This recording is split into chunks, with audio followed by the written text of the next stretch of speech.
Okay, 5 minutes late, not too bad, but Monday night, we're back. Kyle, what's the deal? Nothing much, man. It's I mean, I know the world's falling apart and everything sucks and like World War III is gonna happen and we're all gonna die, but it is Masters Week, and you know how I feel Yes, about Masters Week. yes.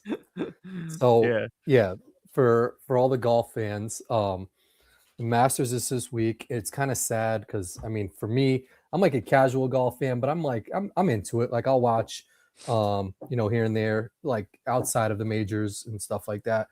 But obviously, when Tiger's in there, it just makes it that much better. And knowing that he was trying to compete and He was trying to gonna be do in it. this one, he was Oh, going he to was do it. definitely gonna That's do it. it. Yeah, in fact, Mhm. so Trump, everybody thought Tiger called Trump after he crashed his car. There's that Mhm. video of him saying to the cops, like, "Oh, I was just talking to the president."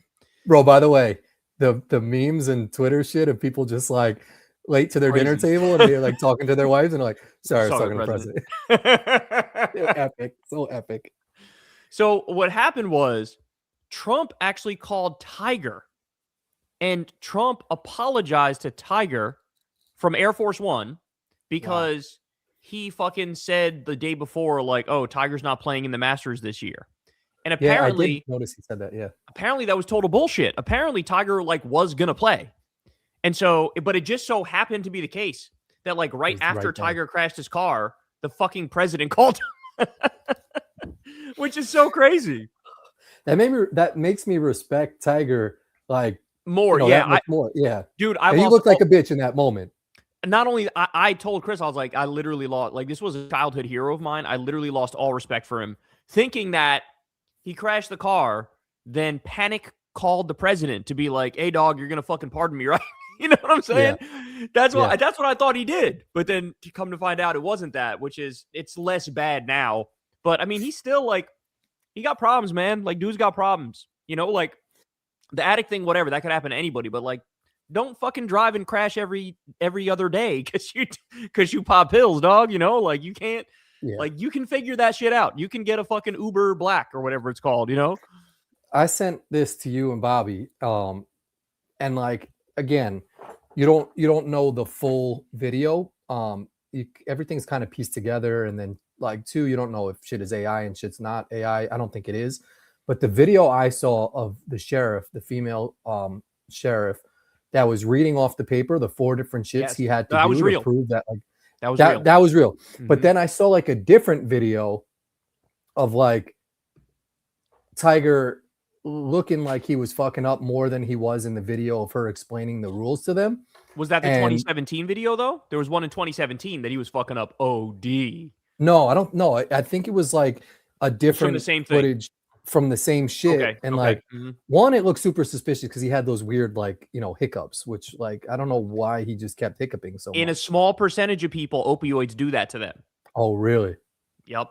Exactly. So And yeah, they so found hydrocodone in his pocket. That's opioids. Yeah. yes. So like he definitely was driving under the influence of something, but the way that she kept going back to that paper to like read four different things that he had to like memorize each for one, because he was even a G at one point.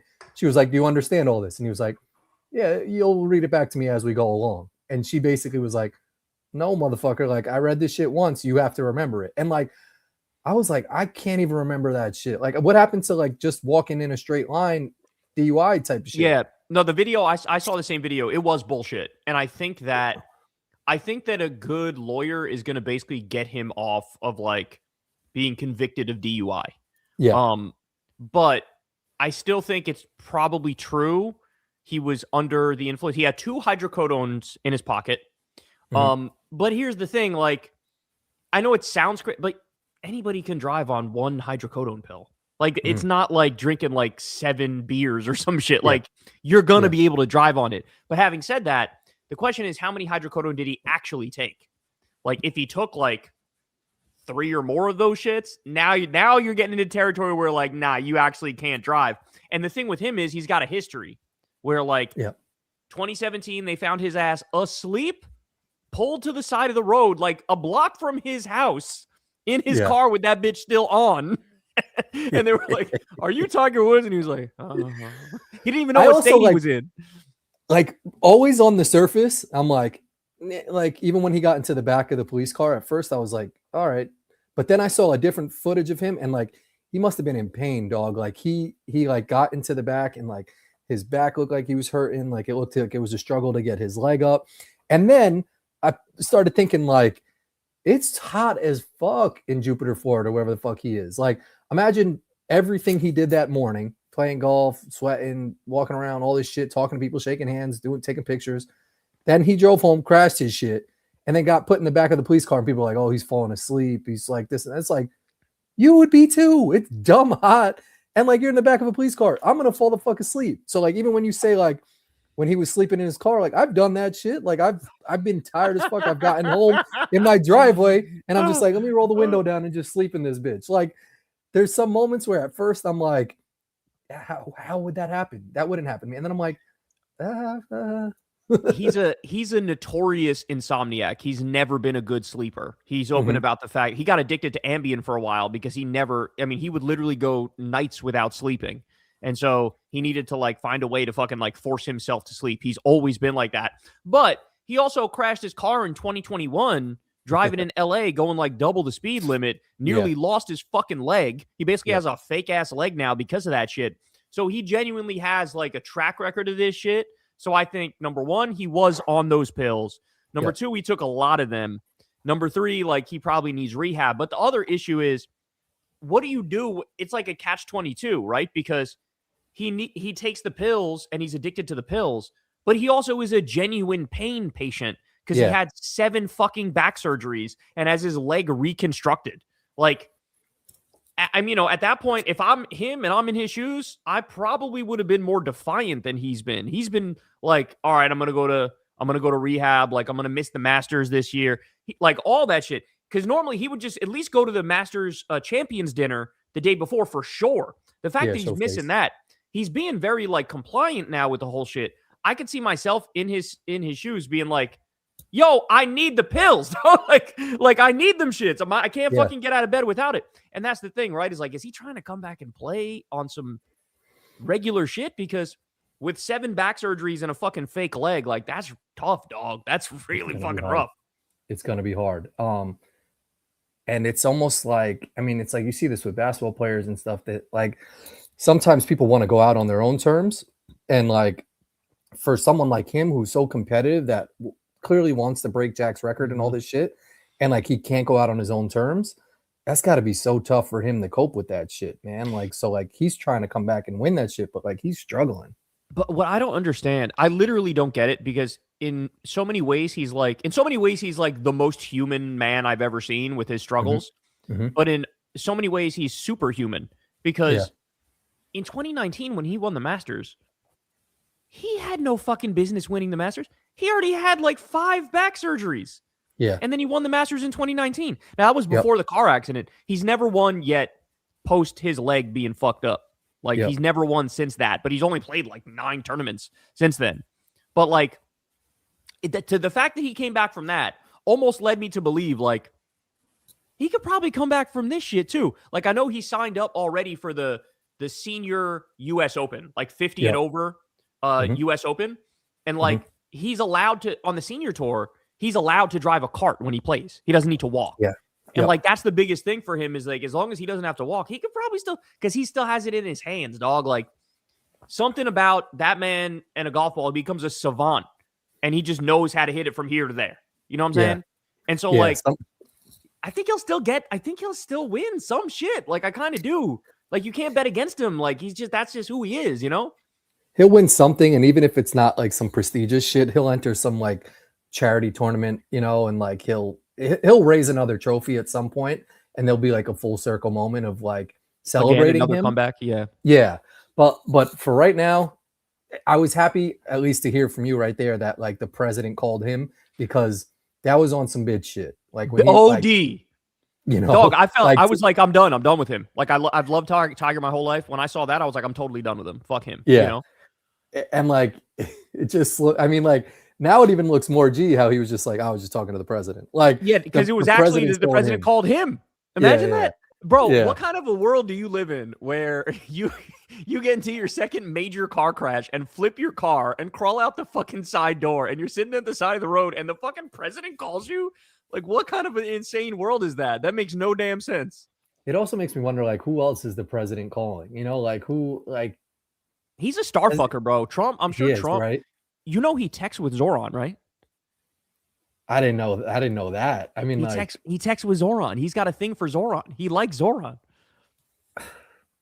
it doesn't surprise me. I mean, like the first time he went to the White House and was kissing his ass, and Zoran didn't really. It wasn't like he was kissing Trump's ass. Trump was all over him, you know, like it's kind of on some G shit. He's a starfucker, man. If you're like good looking or like really successful or like the new hot thing or a celebrity, he can't help himself, bro. This happened to Crystal. Crystal, back when she was MSNBC host, she went to one of the White House Correspondents' dinners, and Trump was like, "Crystal Ball, love your show, love watching the cycle, amazing work you do." Yes, because they were the hot show at the time on MSNBC. So the president was starfucking. That's what he does. That's kind of gangster. I mean, like that, like I always say this about Bill Maher, like he kind of like still latches on to his relevance because Trump like pulled him back into that scene of like caring about him. But I feel like Maher loves that attention from Trump, you know, because without it, it's like he, as weird as it sounds, like if he says your name or does something with you, like he gives you that credibility of like, oh, I'm following them, like I know what they're up to, and like. In a weird way, I feel like people still crave that shit from him as much as they hate that guy. You know, like it's still cool in a sense to like get some recognition from the president. You know, as weird and like as bad as he is, like it would be dope if he was like, Kyle, that tweet is horrible. Like, you know, like it's the president still saying that shit. Like that's the highest shit. I think this whole country is poisoned with like entertainment brain where we can't none of us can help ourselves. It's like those shows on TV, like on True TV, that you see cars crash and everybody watches it because you can't help but watch the fucking car crash. That's what we do, except with like our elected leaders. Like we picked a fucking reality star, bro. And this dude, all he knows how to do is like put on a show for the camera, and people can't stop watching him just be a fucking asshole. They can't stop. And it gets to the point where I'm like, the world doesn't even seem real anymore. It seems totally fake with fucking Trump up there talking about like, we're going to bomb all their power plants. We're going to kill everybody. And you're watching this go, how is this real life? Like our president's going full Hitler, but he's like a fucking goofy reality star. You know what I'm saying?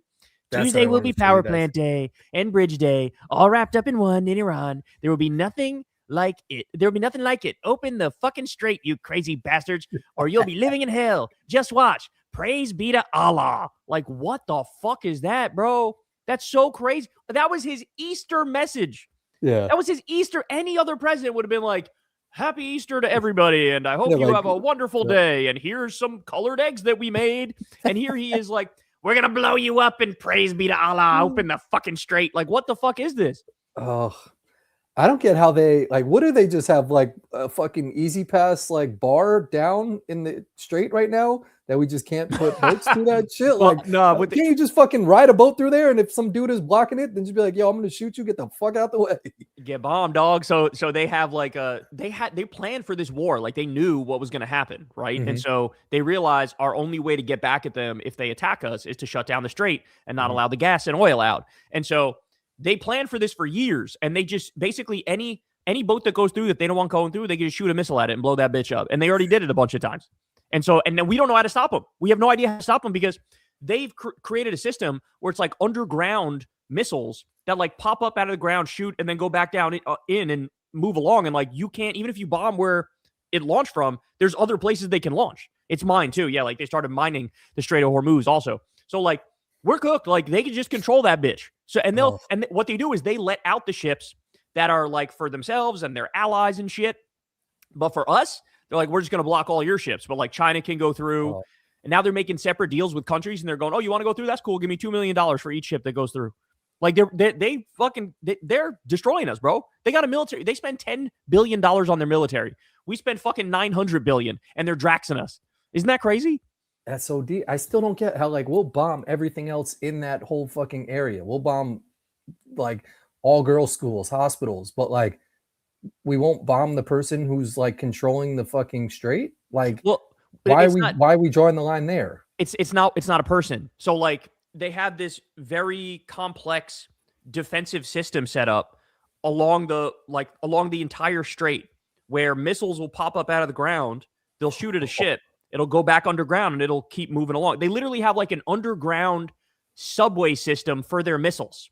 God, so we don't know where they're hiding their missiles, where they shoot them bitches from. Like it'll literally pop. It'll be like on some cartoon shit where the ground opens up. It's just dust. It looks like a desert floor. The ground opens up. A missile pops out, shoots, it goes back under and keeps moving. And we don't know what the fuck happened.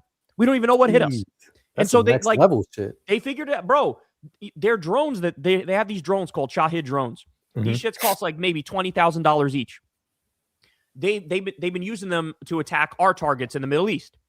We don't know how to fucking stop them. We have these. Sometimes we use these $1 million interceptors. So their drones cost $20,000 each. Our interceptors cost $1 million each. We'll fire 3 interceptors to try to stop one of the drones, and they can make these drones faster than they use these drones.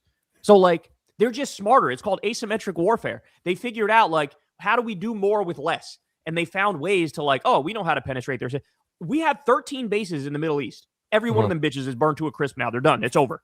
And we probably blew them bitches up. They blew them up. And then our guys were like, we got to get out of here. We sent a bunch of our military people to fucking hotels. And then the hotels got attacked. Oh, yeah, we're cooked. We're cooked. Man. We're cooked. They know what they're doing. We're just like, we're led by a bunch of idiots. I feel like we try and think so hard about this shit where all they have to do probably is just have our crew just put on like those fucking glasses with the fake mustaches and just be like, oh, we're China, we're Germany, let us through. And they'd be like, oh, maybe it is. And then they'd like open the strait for us. But our fucking boats probably have like big ass American flags on them. And they probably have like Trump's name written all over it. And they're probably like, yeah, that's an American boat. Blow that bitch up. Yeah, they know. Like, they know. You just did a discreet ass boat with oil on it. Like you could probably get through that strait. But like, it seems so weird to me that that's the only shit that's holding us up. Like we'll blow that whole fucking country up. And here's the thing. Like, you can get the ships through, but the insurance companies are not insuring the ships. And so then they go, we're not going to send it through. Because all you have to do, if you're Iran, all you have to do is sink like 1 or 2 of the ships, and none of the ships are going to go through. Because they know we're not insured, and we could get fucking blown up. And so that's all you have to do, is just fucking 1 or 2, and that's it. And that's all they've been doing. Crazy, right? Going back to the Masters shit. So who do you have winning now that, well, Tiger's not in it. Rory's defending his shit. Who's the guy? Scotty Scheffler's pretty good, right? Didn't he win a couple of years ago? Or was it Dustin Johnson? Scotty Scheffler won in 2024 was the last time Scotty Scheffler won. 2025 was Rory. It was all the way, I think it was 2020 was Dustin Johnson. Oh, yeah, that was way back. Yeah. Let me check. Right, I just typed in Masters odds. Way back. Molly just told me yesterday we were out to brunch, and I was like, I think someone asked me, your cousin was like, how old are you? And I was like, 30. I was like, 38. I'm gonna be turning 39. And Molly was like, you're 37. Like, so I went pretty much like 6 months thinking I was a year older than I am, and she gave me a year back on my life, bro. Like, I just instantaneously made me feel younger. Makes sense, man. I just did the same shit. I said to Crystal, what am I, 39, 38? And she was like, I didn't know. Yeah. Yep. Wait, but I forget all the time. Oh, you just turned 38. Yeah, so I'm still 37 then. Yes. In July you'll turn 38. That's right. Yeah, because I was like actually thinking you were 38. Yeah, it happens. At our age, it happens. It was like July's coming around. I'm gonna be 39. That's crazy. That feels old. And then like she was like, you're 37, dumbass. Like you're gonna be 38. I was like, oh fuck. It's hard to remember like low key. It's so age, hard to remember ages. Like at this age, this shit just all comes together, you know? Like I did the 2026 minus 1988 and it came out to 38. And I was like, I'm 38. She was like, no, you're turning 38. Like, shut the fuck up. And it's funny, we both do the same thing where we go to our wives like, hey, what am I? And they're like, you're 38, you know, or you're 37, you know? Shout out to Crystal. She's in Brooklyn tonight doing she's doing a Jacobin event. Yeah, she's doing a Jacobin event right now. And I think it's recorded. I'm not sure if it's live or if they're going to post it after or whatever, but it should be it might not be. But it's a live audience, right? Live audience, yeah, but then it's going to be recorded and posted on the Breaking Points channel, or it's live. I'm not sure which one. But to get back to your question, who do I think is going to win? So they have Scotty Scheffler, John Rahm, Rory McIlroy, Bryson. I'm going in order of like who the favorites are. Ludwig That's the list Oberg, of favorites. Xander Schauffele, Cameron Young, Tommy Fleetwood, Justin Rose. I would say, okay, so I'm going to give you a couple sleeper picks. Sleeper pick would be Patrick Reed because he's been playing really well. And everybody hates him because he plays live golf. He won one time, right? He won it once in 2018. Yeah, a little chunkier guy. Yeah. Yes, but he's playing better now. He's playing good coming into this, and nobody cares because he's playing live a lot of the time, the live golf tour, and he's also playing like, European events and shit. But I think he's a good sleeper pick. I think another good sleeper pick is the first-time player Chris Gotterup, who's been playing really well lately. So he would be a good sleeper pick. But in terms of like favorite, who's like actual favorite type shit, I gotta go. Honestly, Rory to defend. Scotty's not playing that well coming in here, but he could, of course, flip a switch and turn it on. What about this on the screen? Because he's played well in Masters and lost to Rory last year. Wait, hold up. I like Justin Rose and want him to win. Yeah, Justin Rose. I like Justin Rose. He's had so many heartbreaks at Augusta. That's what I'm saying. Man. Yeah. He's had like 4 or 5 different like heartbreaks where he was right fucking there. He lost in a playoff with Sergio, and he lost in a playoff against Rory. That's crazy, bro. That's crazy. Yep. But I would say, probably Rory or, maybe I don't think Bryson's playing that well either. I feel like Bryson can't string it all together for 4 days. Like, I feel like he's just he's won multiple majors. He just hasn't won yet he hasn't won a green jacket yet. Yeah. But again, he's good enough where I could see him flip a switch and turn it on. So I don't know, man. It should be a good one. Another good story is Gary Woodland just won 2 weeks ago, I think it was. And he literally came back. He came back from brain surgery, bro. He had brain surgery. He had to relearn how to walk and shit. Yeah, he came back from brain surgery, had to relearn how to walk. And now here we are, like maybe 3 years removed or something, 4 years removed from the brain surgery. And he just won his first tournament. And so, like, he's like a real feel-good story. If he were to pull off a W here, that would be like absolutely fucking incredible. But he's not, he's like 105-1 on the odds. But yeah, honestly, I guess the best bet right now is probably like a repeat of fucking Rory. I really think that's the case. Like a Rory repeat. Another good sleeper pick is JJ Spawn just won last week. And he's also a U.S. Open champion, and he's back in form, so I could see him sort of pulling it off. But yeah, if I was making bets, man, I would go with the sleeper picks. I'd go with like Patrick Reed. I'd go with Chris Gotterup, who's a first-time player. People like that, you know what I'm saying?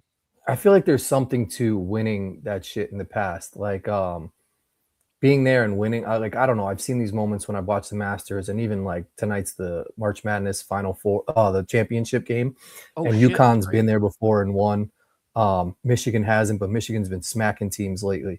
But I feel like there's something to, being in those moments where, like, I think I've texted you at like when Rory was like starting to like blow that shit last year, and I was just like how, like, what is that pressure like? Like, it's like you try to tell yourself to not think about that pressure, but like ultimately it's like it just has to seep itself in. And I've heard someone say that, like, if you embrace that pressure and realize like, oh, it's like, it's like a good thing that you get that, like you can kind of like, I don't know, defeat it. But like if you try and think like, oh, that shit's not gonna bother me, like you're thinking about it, so it's gonna penetrate in. And it's like everyone who hasn't won starts to think about that shit, and then they start fucking up OD. And that's what you saw happen with Rory last year. Luckily, he still won it. Bro, that last year's Masters was like one of the craziest Masters I've ever seen, because there were so many moments. It was like the classic, like, it's so over, we're so back. Like, you would just go back and forth, oh, it's so over, he's fucked. Oh, we're so back. Like, he would fuck up on some OD shit, and then the next hole, he'd be like, pull off an incredible fucking recovery shot and make a birdie, and you're just like, how the fuck is this even happening right now? It was amazing. But yeah, pressure affects different people differently, right? Some people step up under pressure, and some people shit the bed under pressure. It's actually really, it's one of those weird things where, like, it all depends on who you are. I know that if I was a pro, I would not be a fucking scoreboard watcher. Like, I would never fucking, oh, where am I at? Oh, I'm 3 back. Okay, I got to focus on this, this, and this. I would just fucking, like a horse with the fucking blinder thing on, I would just be like, I'm not looking at that shit. I'm going to just do my thing, and whatever happens, happens. Like, even the horse with the blinder shits on, sometimes they'll like I feel like those shits don't work. Like, because it's like they get kicked or something like that, and then they still get erratic and start running crazy. But with the Masters shit, like even if you're not scoreboard watching, there's sounds like people are yelling. There's those big roars that like you're like some shit must have went down, and like your body just tenses up because of that shit. You know, like it's like True. your Yeah. body just feels that shit. I don't know. I feel like your body can just sense shit. Golf's a hard thing to do under any amount of pressure because especially when it comes to short game, like you need a lot of like softness in your hands and you need like feel and rhythm and tempo. And it's like you have to, it's like a prerequisite is that you have to be like relaxed in order to do certain things good. And like, especially putting in short game. And like, it's just such a high pressure environment, you know, like it's so easy to make yourself look like an asshole. Golf is one of those things where the idea of golf in theory is easy. Like I'll just hit the ball from here to there. It's like, oh, I can do that. Anybody could do that. Then you try it and you're like, oh, wait a second. This is actually super fucking difficult, you know? Yep. Yeah. You said earlier, LeBron's like so into golf right now. He was golfing with like a bunch of like influencer guys and took a lot of heat because I'm not going to lie. I've been to Memphis once and it was just driving through, but that shit was kind of whack. Like I kind of drove through Memphis and was like, what's happening here? Like the shit just felt like I was in the Great Depression. It might have been a gloomy day out. It might have been overcast or some shit, but like, I was like, how does Memphis have a professional sports team and shit? Like, shout out to anyone who lives in Memphis because like I give you props for bearing through it, but it didn't look like shit was popping over there. Yeah, so LeBron said, and people don't even talk about the other thing he said, which is kind of fucked up because it kind of undermines the argument. But he said, well, he said, I don't at this age, at age 41, there's only a couple places I really don't like traveling to as an NBA player. He's like, I don't like going to Milwaukee and I don't like going to Memphis. And then he basically said like the hotel in Memphis is like whack. We don't like going there, whatever. And then there was also a compilation of like all other NBA players basically saying the same shit where they're like, what's the one city you don't what's the one city you don't want to go as an NBA player? And they're all like Memphis. He said Milwaukee and Memphis, but people were like focusing on the fact he said Memphis. And since Memphis is a predominantly black city, there were a lot of people who were like, it's sort of fucked up to have like a black leader in the community who basically like throws Memphis under the bus, being a majority black city. And it's basically, they looked at him like, it's like some like elitist type shit to say something like that. And then I did see somebody go to that hotel, the Westin Hotel. I saw that one too, yeah. And it seems fine. It doesn't seem like there's anything really wrong with it. You know what I'm saying? That's what I was thinking. I was like, they don't like some of the comments were like, I thought this shit was going to be like a Super 8 motel. Like the dude walked in, it had like fucking big ass closets, big ass jacuzzi. Like, yeah, it was nice. It was actually nice. Do like I don't know, basketball players, anybody that comes from just like a regular ass life probably would have stayed at any hotel growing up. Now stay in that shit and they're like, oh man, these hotels in Memphis. Like, yo, we all saw that shit. It was a nice ass Westin. Yeah, like, it was nice. It was a nice one. Yeah. That's me a little bit like, come on, Bron, like what are we doing here? Like you like how nice does your hotel have to be satisfied with like where you stay? No, and like I agree. I think the hotel was like super nice. But my mixed feelings with that on the other hand, it's like when you hit a level where you're as big as LeBron, like he's not really allowed to just speak his mind. You know what I'm saying? Like he can't just say like, I don't really like Milwaukee or Memphis because then it's like, how dare you? You know? Yeah, well, it affects a lot of people. But then also everybody wants him to say that. But then when they give a press conference and they're just like, every city's beautiful. I'm happy with every coach. It's like, no, give us the raw, real answer. It's like you can't have it both ways. Right. See, that you made the point even better than I could. Like that's I was thinking the same shit. Like on the one hand, people say they want people to be honest, but then when he gives you an actual honest answer, it's like, don't fucking say that. How dare you? So I don't know. But to your point, I do agree that the hotel actually looked kind of nice. So I don't know. He's sort of tripping.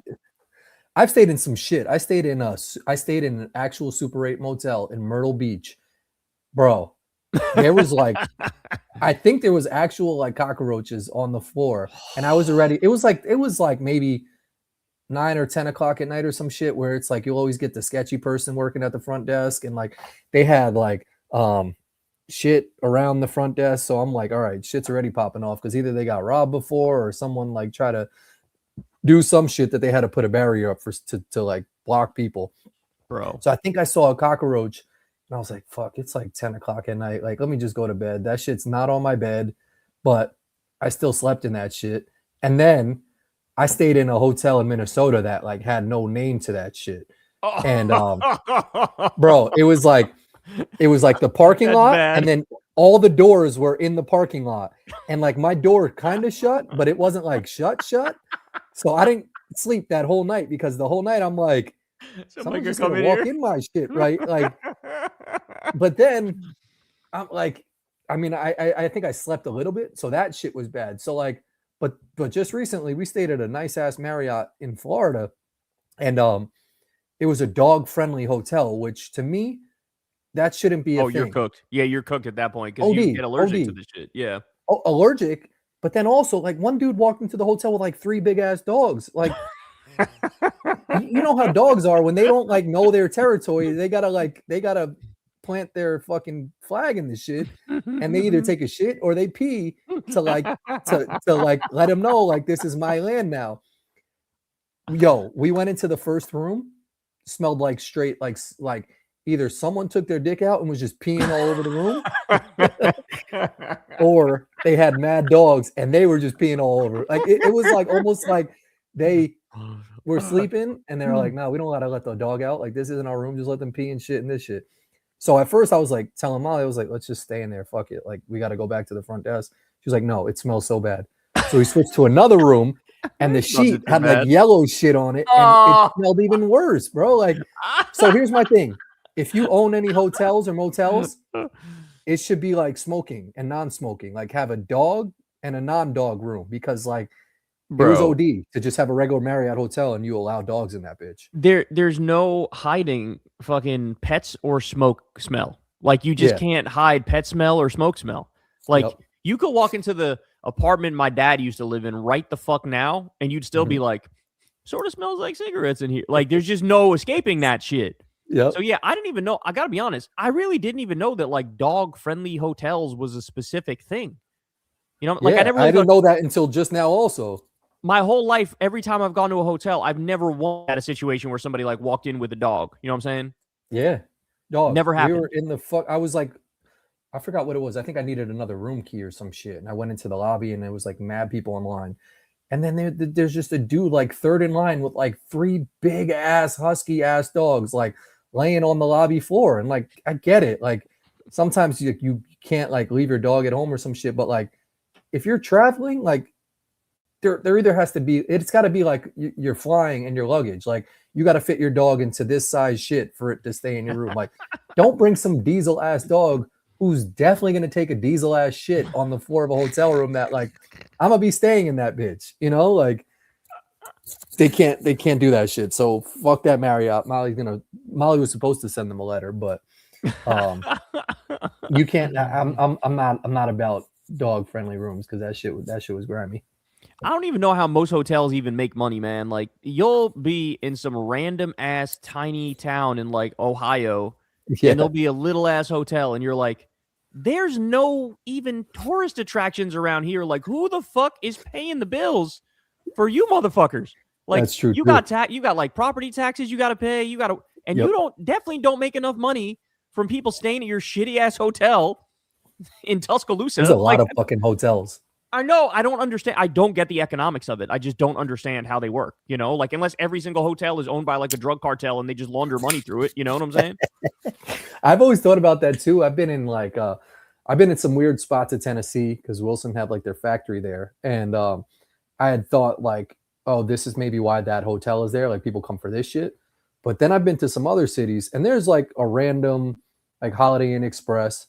But then to your point, there'll be like some shady shit. And those are always the spot where like people will either go and just do drugs in that bitch, or they'll like slide out and cheat on their wives and bring a prostitute to that shit. Like those ones that like have the shady ass shit, there's always some weird shit going on in there. So like try and avoid those shits at all costs. And how do people know? Like, how do you know which is which? You know what I'm saying? Like, there's got to be a million examples of people with their family going on some family vacation, saving some money, getting a hotel. Then they show up and there's like a hooker next door and there's a dude shooting up heroin right next to your door. And you're like, what did I get myself into? Like, how do you know in advance? They should almost be called something else.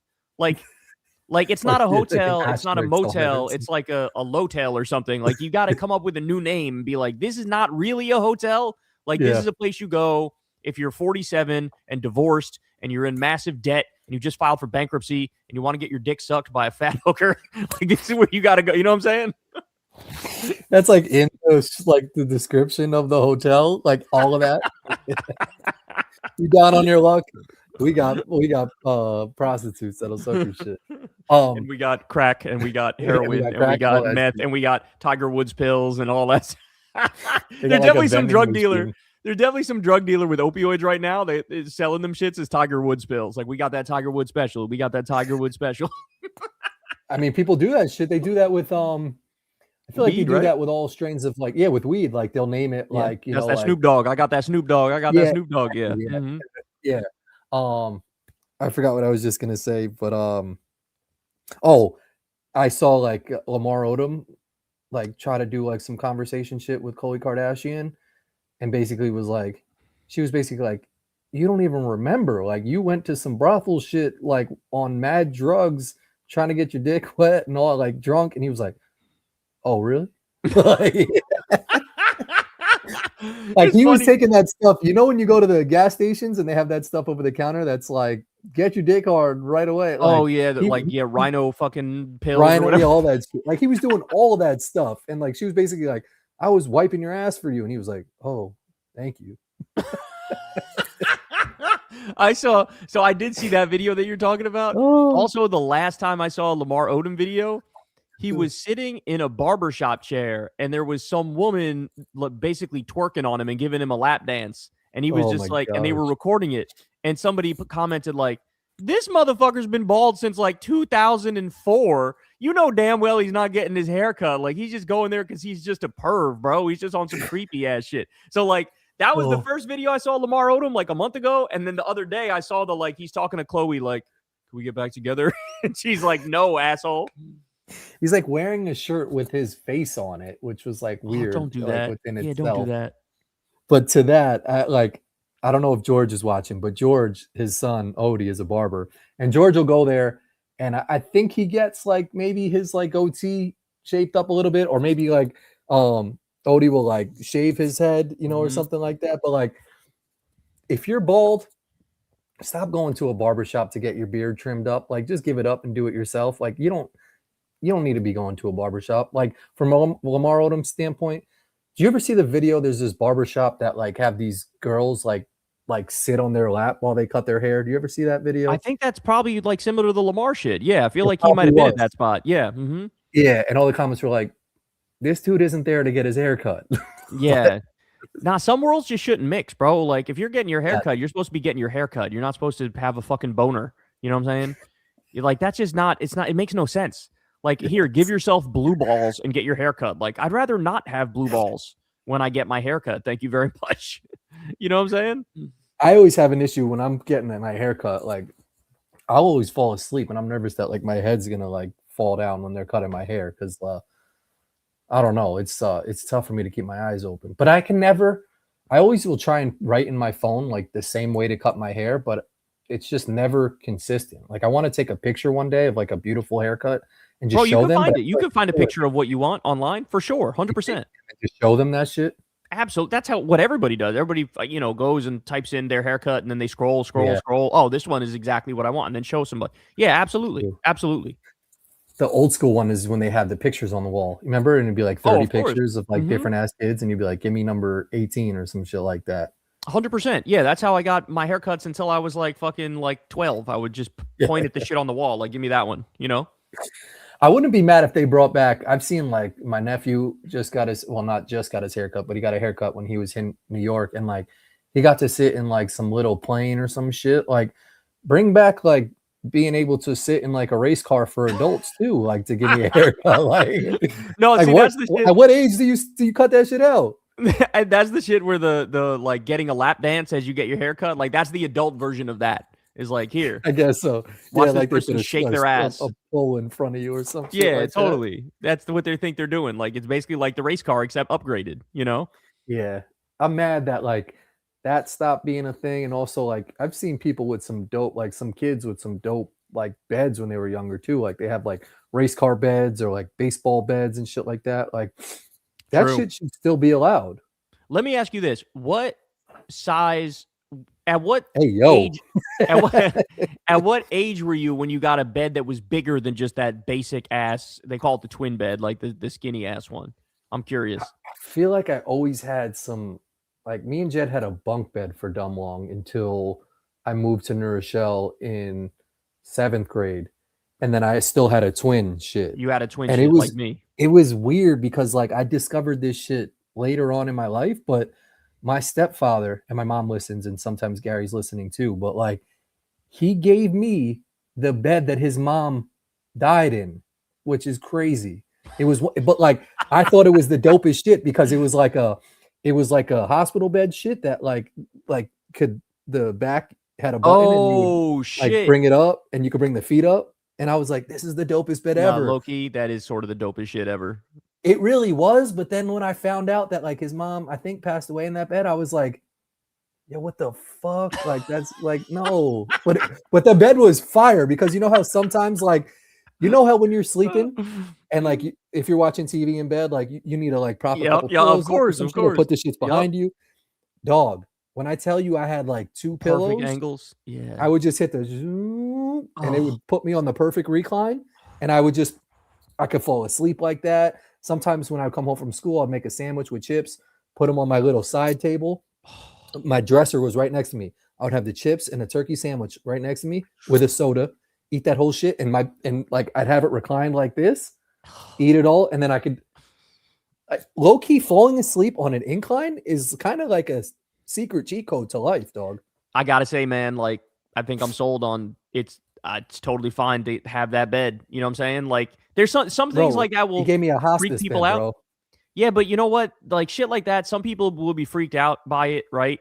Like my place, the person, the people who I bought it from was the son and the daughter of the older couple, and they died in the house, right?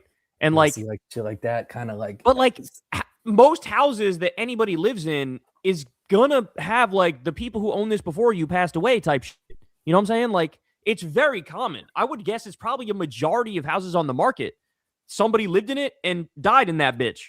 And so like, what do? You just swear off all of this shit? Like it is what it is. You know what I'm saying? Passed away like on some normal, you know. And that's what it was. Yeah, it wasn't like what if. That's what I'm saying. So like when we moved into our house here in Rockland, I forgot who it was. I think it wasn't the lady selling us the house because she wouldn't have said that shit. But I think once we signed on the house, the lady who sold it to us was like, oh, it was the lady who lived in the shit. She was like, oh yeah, here are the neighbors, this and that. She was like, oh, but the neighbor to the left of you, the son like committed a murder or some shit like that. Like she was like, he didn't do it at the house. He worked at a funeral home or some shit, and someone came in and he like murdered someone. And I low key was like, I was kind of creeped out because I was like, yeah, but he grew up and lived in that house. Like to me, that like, even if someone gave me a free house and they like, if they were like, yo, there was like like there was a cult in this shit and they all died in the upstairs room. It's like, nah, keep the house, dog. I don't want that shit. So for that one, I kind of agree. But for the first shit, I kind of don't agree. Like natural causes you're cool with. Natural causes I'm cool with. Even like the kid grew up in the house and then he fucking killed somebody at work or whatever. Yeah. Even that, because like in that scenario, the bad energy is not in the house. You know what I'm saying? Right. But like the cult shit, I vibe with you on that. Because like, yeah, and it's totally like metaphysical fucking nonsense. But I get the feeling of like, because I was even a little bit weirded out by the fact that somebody had died in my house. You know what I'm saying? And it was natural causes, yada, yada, all that. But like, it's weird. Some people, that shit will affect them big time. Other people won't give a fuckity fuck. Like, for the bed, I sort of agree with you, though. That's what I'm saying. So if your mom was like, hey, this is grandma's bed, and like, it rotates up. But low-key, I think I'd fuck with it. Yeah, I think I'd fuck with it. I think, yeah, I mean, like, I wasn't mad, I don't think, because I did really enjoy that bed. And but it was a thought. Like, it was just a thought of like, it was definitely a thought. Yeah. But yeah, I don't know. I'm surprised they don't make either a mattress or a bed that inclines up, because everybody, I think, ultimately is trying to get to that position when they sleep, whether it's through pillows or like have their, neck up a little bit or some shit. And they're never, and fuck, man, there's a lot of people watching that are going to steal this idea now, but like, that if someone came into Shark Tank and like an idea like that of like an inclined mattress. Isn't that Don't low-key genius? they definitely make those, right? They definitely You think make those so? shits. Of course. Look I mean, that you're shit up. sort of describing that you had one, right? What's the difference between what Well, you're no, saying and I had a hospice bed. yeah, but that shit reacts like you're describing you want a bed to react, right? Like, what's the difference between what you're describing in the Well, hospice bed? mine was more, let me see. Mine was more the frame. It wasn't the Okay, the actual frame like moved it as opposed to mattress. the mattress move. But at the end of the day, it'd be the same shit anyway. If the mattress gets to that point, like it's still the same thing. You know what I'm saying? Yeah, Like premier yeah, adjustable base. Yeah, like this is like what the you kind of base had, right? move. Oh, what the fuck is that?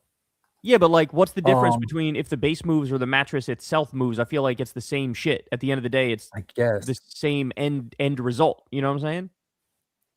Yeah, true. But if they came in with some shit that was like, I got proprietary technology on this mattress that like Bro, they folds have heated. upward.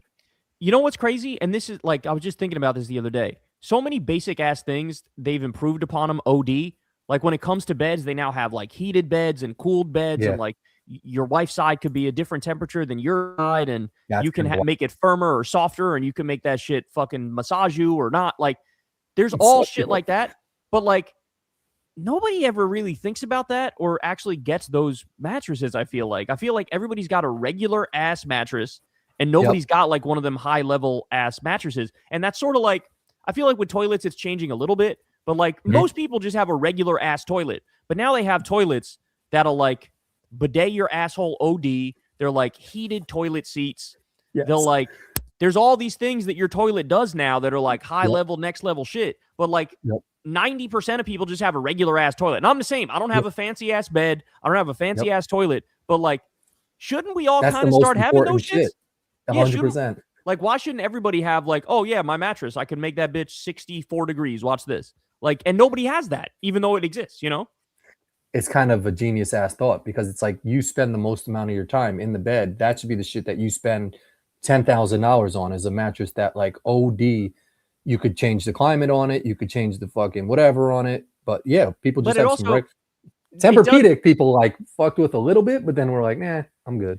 Too but it expensive. also feels like to spend that much on some shit that you just sleep on does feel fucked up. You know what I'm saying? Like I want that fancy ass bed, but I want that shit for like $500. You know, like I don't want that. I don't want 10 grand. Spend 10 grand. Like that's a fucking used car in my mind. I'm gonna spend 10 grand on a fucking bed. Like nah, that's a car, dog. You know? I think I went into Mattress Firm one time and I saw like how much mattresses were because Molly's sister was living us one time and she bought a mattress and that like put into perspective how much mattresses were. And I was like, just buy some basic ass shit. And she was like, the cheapest shit is like $500,000. I was like, for a mattress, like. And then we went into the store and there was like OD expensive shit, and I was like, what's the difference? Like this shit seems like it's all the same, Crazy. but It's no. crazy. And just like with, I learned this too. Like, Windows. I kind of like I needed Windows replaced. And then I Windows went are and I looked dumb at the prices expensive. and I was like, okay, I guess I'm not having Windows replaced because they're just so fucking expensive. It's like, I'm not going to justify spending this much money on a fucking window. Like, oh, okay, I get a little bit of a breeze in the winter. It gets a little chilly. Like, who gives a fuck? This is crazy that windows are that fucking expensive, you know? Yes, I thought the same shit. We had to do windows here at our house. And like, you don't realize how many windows a house has. Like, you look at a house on the OD. outside and you're like, oh, maybe that house has like 4 windows. And then you like need to get your windows done. And it's like, your house has 27 windows in that bitch. You're like, what? Like, each room, like, there's 2 windows in my office here. Like, there's so many windows. And then there's a small ass window that like has to be custom made. Oh, the And like, custom shit. Fuck that. That's the worst. and then all they do, we fixed a couple of the windows, and then it was just like some regular ass dude showed up at the house, looked like they just finished like whatever, and they were just like they just like pushed the window out dumb hard, and then like I was like, it's all you have to do. Like all you have to do is just kind of be mad destructive for any type of job, and then just basically like you just glue it back. It's like the same thing with a toilet. Like it's like, oh, you need your toilet removed. We'll just fucking OD hammer away at that bitch, and then we'll put a new one there and just fucking glue it on. You know, like it's like. It's not hard if you just trust someone. Like if you tell me you're a professional at that shit and you come in wearing some type of like muscle tee type of shit and show a little bit of muscle, I'm like, yeah, he probably knows what the fuck he's He doing. knows what he's doing. You know what another expensive ass unnecessary thing is? Whenever you need your hot water heater replaced, Oh, they don't always even say hit you that. with I'm on the like verge of that shit. it's like minimum like 7,000, right? Isn't that like Yep. bare minimum? It's like Yeah. that's crazy, man. It's The it's shit such a that simple pisses me thing. off. Yeah. The shit that bothers me with all of those jobs, and even when you go to get your car fixed, is like, oh, the labor on it costs $200. I'm like, no, it doesn't. Like, they changed my air filter and said the labor cost like $80. I was like, all you did is put your hand in the car and take out an air filter and put that shit back in. You know, like they always say It the is true. labor costs that money. That's why people like a lot of like handy people will just learn how to do a lot of that shit themselves because it does feel like, like it doesn't really cost that, Yeah. All right, I got a couple things. I think we got to do the Girl Scout ranker next week again, man. I don't think we can get to that shit, but I wanted to ask your thoughts on this because I didn't know which way you would have went, but I saw this online, and I don't know if I had strong opinions one way or the other. But what is the perfect piece of brownie in that shit there? I actually have very strong opinions on this. Oh, really? Okay, I want to hear. C, 100%. I don't like any border on that bitch. I don't want any. Oh, you don't border. like any. You don't like any like a little crunch? No, you're not fucking with any of that. It's that the border to me is just too hard. Period. You know what I'm saying? I like the like fresh hard body karate softness. on B. B? Hell no. I'm a hard C. I'm like 100% on C. I don't want any. Like I don't like the it's not even just the border. It's like even the little area leading up to the border gets like harder. And I like the shit just like with bread. Like I'm a big I'm raised in an Italian family and we ate Italian bread and shit, but like I've always liked French bread more than Italian bread because Italian bread is too crusty and too hard for no fucking reason. Whereas French bread is more soft and fluffy. And like it's a similar shit here. I like you got a fucking potato bread OD then, right? Love fucking potato bread. It's fucking unbelievable. So like the richness of the heart of the brownie to me is where it's at. I don't like the harder bite as you get closer to the border. I guess that's a good explanation. I didn't know what to think on this one. I definitely don't think I'm B because that's too much crust for me. And sometimes the crust like picks up too much of the oil and then will be like just like a weird bite. Like it's like you're not getting any of the like the brownie, which is like the girth of like the juiciness. That's why I kind of fucked with A little bit because I think I am a little bit of the crunch. I need a little bit of bite on that shit because then C is just all mush to me. And then that shit will stick to the top of your mouth and like it's just I feel like a little bit of the hardness on the brownie like breaks it up a little bit for me. But I could be swayed on C and like if you had that piece there. And also, this is a minor kind of like subtle thing, but like you then are like being that person, like you got to stick your hand in the middle of the brownie to get to C. So like you sort of got to you sort of got to pick A before you could get to C, you know? So logistically, A might make more sense. So let me ask you, when it comes to bread, like potato bread, you mentioned potato bread. What do you like more, the bread from the middle of that shit or like one of the end pieces? No, definitely the middle. Definitely the middle. Like, the same way that you gave like the snap answer, I feel the same way about the brownies. Where in my mind, the crust of the brownie is the same as like the crust or the end piece on actual bread. Like to me, it's like no doubt hit me with the fucking middle piece. To the point where, bro, I'll even go as far as to say, even when it comes to like cakes, like like a longer cake and you got the ends, I want the middle shit. I don't want the end shit. You know what I'm saying? Yeah. I'm the same way on bread. It's weird with potato bread. I don't know if you've ever done this, but if anyone out there has a loaf of potato bread that hasn't been opened yet, the smoothness of the last piece of the potato bread, if you just put your tongue against that bitch, like it's so like it's mad smooth. Like your tongue against the last loaf of the potato bread, game changer. Like it's like, bro, it feels so smooth. Like you don't even have to eat it. Just lick your tongue against the end of the potato bread and you're going to have like a mini orgasm. If you put potato bread in the microwave for like 12 seconds, is just next level, Banger? dog. Oh, it's But with incredible. what on it? Like a sandwich? No, Or no, like just just like like if you're gonna eat a sandwich, like you know how most Mhm. people will toast their bread or some shit. Yeah. I'll pop that bitch in the microwave for like 12 seconds, and it just makes it brings out even more of like the fluffy goodness, where it's like a warm, fluffy goodness. It's incredible. It's incredible. I'm such a big potato bread fan. Like to me, Yeah. they nailed that. Like when they made that, Yeah. they were thinking, I'm gonna try to make the piece of bread that Kyle would like the most, and it worked. You know? Potato bread is a banger. There's also, to your point, there's a science for how many seconds things go in the microwave for. Because Yes, you of can course. Hmm. you can pass like a tortilla if you're putting tacos in there. Hmm. Hmm. There's a right number to how much you have to put on that microwave. Because if you put too much, it gets the tortilla hard. Yep. Whereas if you get it perfect, you could still have a soft tortilla. But if you do too much, it'll fuck up your whole shit. So, 100%. and also with popcorn, if you do the Of wrong course. number by a couple Hmm. seconds, like 3-4 seconds can burn the Ruins shit out of your everything. popcorn.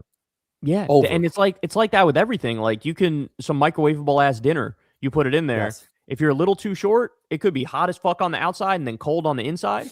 But if you Yep. go too long, it could be like burnt and fucking not even edible for a while because like it's just so hot when you put it in your mouth.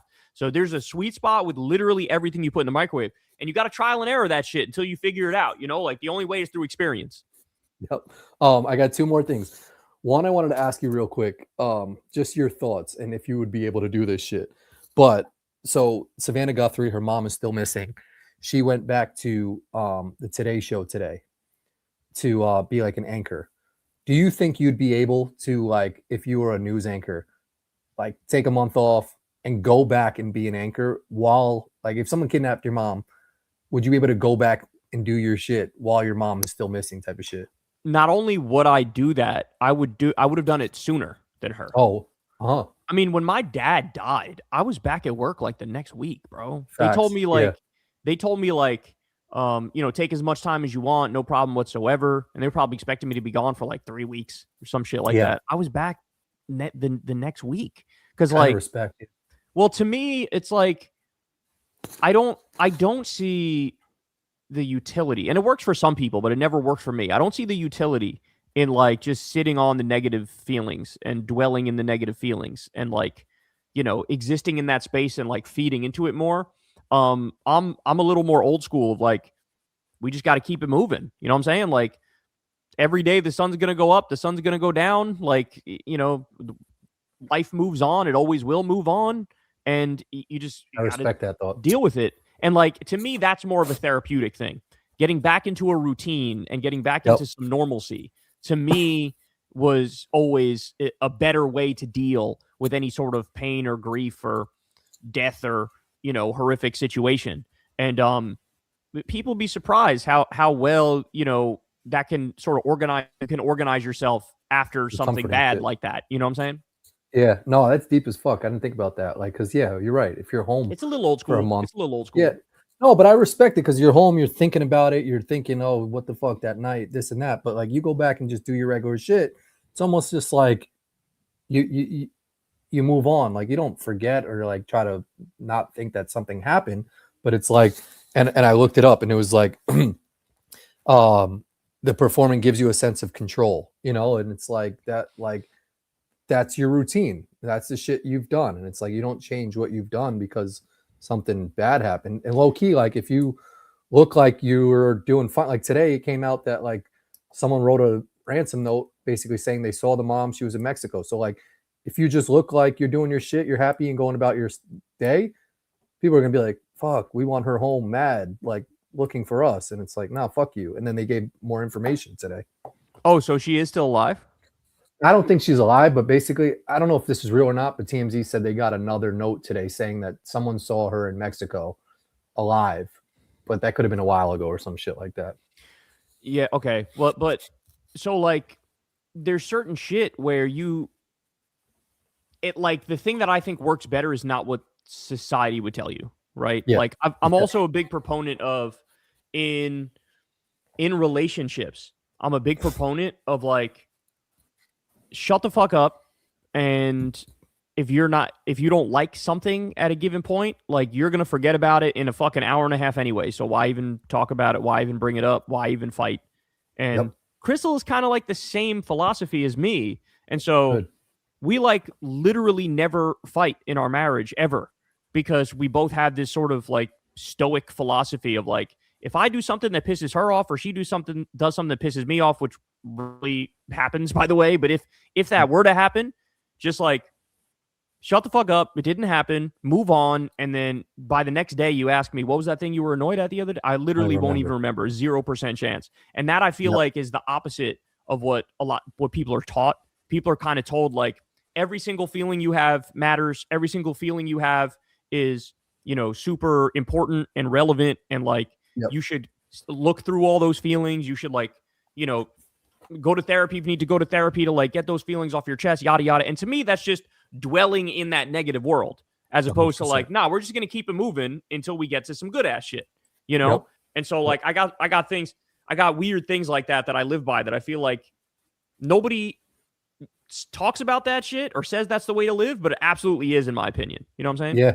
No, I respect that shit a lot. Like, I feel like a therapist would be like, yeah, embrace your feelings and feel that moment. It's like, no, what if I'm an idiot? What if I'm full of shit? Like, what if the feeling I'm feeling is not even really legitimate? Or even if it is legitimate, who cares? By tomorrow, it'll be gone anyway. What's the point making it worse than like fucking arguing about it or whatever the fuck, Yeah, I started to think like that too. And it's more so when like Molly and I'll have a drink or something like that, and like she'll get mad at me for not switching the laundry or some shit. And like usually I'd be like, what the fuck? Like there's been times where you haven't switched my laundry or some shit like that. And then I'm just like, if I just don't do that tomorrow, like this won't even be a thing. Like, yeah, exactly. So don't 100%. Even fucking like dwell in that shit. Like just be like, all right, yeah, you got it. And then like let her have that moment and move on. And guys, I feel like are particularly bad about like thinking every single emotion they have at any given point in time is like the end all be all. You know what I'm saying? Where it's like, bro, we're just like babies in that if sometime you didn't eat too long, so now you're hangry, right? Yeah. Like, whatever, you had a bad day, you didn't sleep well the night before, you're just tired, whatever the fuck the case is. And that'll make it so that you just don't feel good and you're projecting that on everybody else as if they're doing shit that annoys you. But like, if you had a good night's sleep, fucking just ate some shit, had a good workout or whatever, and the same set of facts were going on, you'd be like, oh, that's fine. Like, I'm not mad about this shit at all. You know what I'm saying? So like, people just need to chill out a little bit and stop accepting negative emotions as if it's like a real thing and an end all be all. It's just not, Yep. All right. Last thing I got for you before we get to some super chats. I texted you the other day because I saw like everyone was going crazy about the moon shit, like going to the moon. And I was like, and then my dad was over for Passover and he was like, yeah, like we haven't been on the moon in like 50 years or some shit like that. And I was like, wait, what? Like, I thought we had been back to the moon and like people were walking on that shit, but we hadn't. And I kind of like texted you of like, yo, do you think we really went to the moon? And then I think it was either you or him that was like, yeah, it kind of just wasn't important to go back to the moon. And I was like, how is it not important to have somebody walk on the moon? Like, so it made me a little bit skeptical of like, did we go to the moon back in fucking whenever the fuck we did?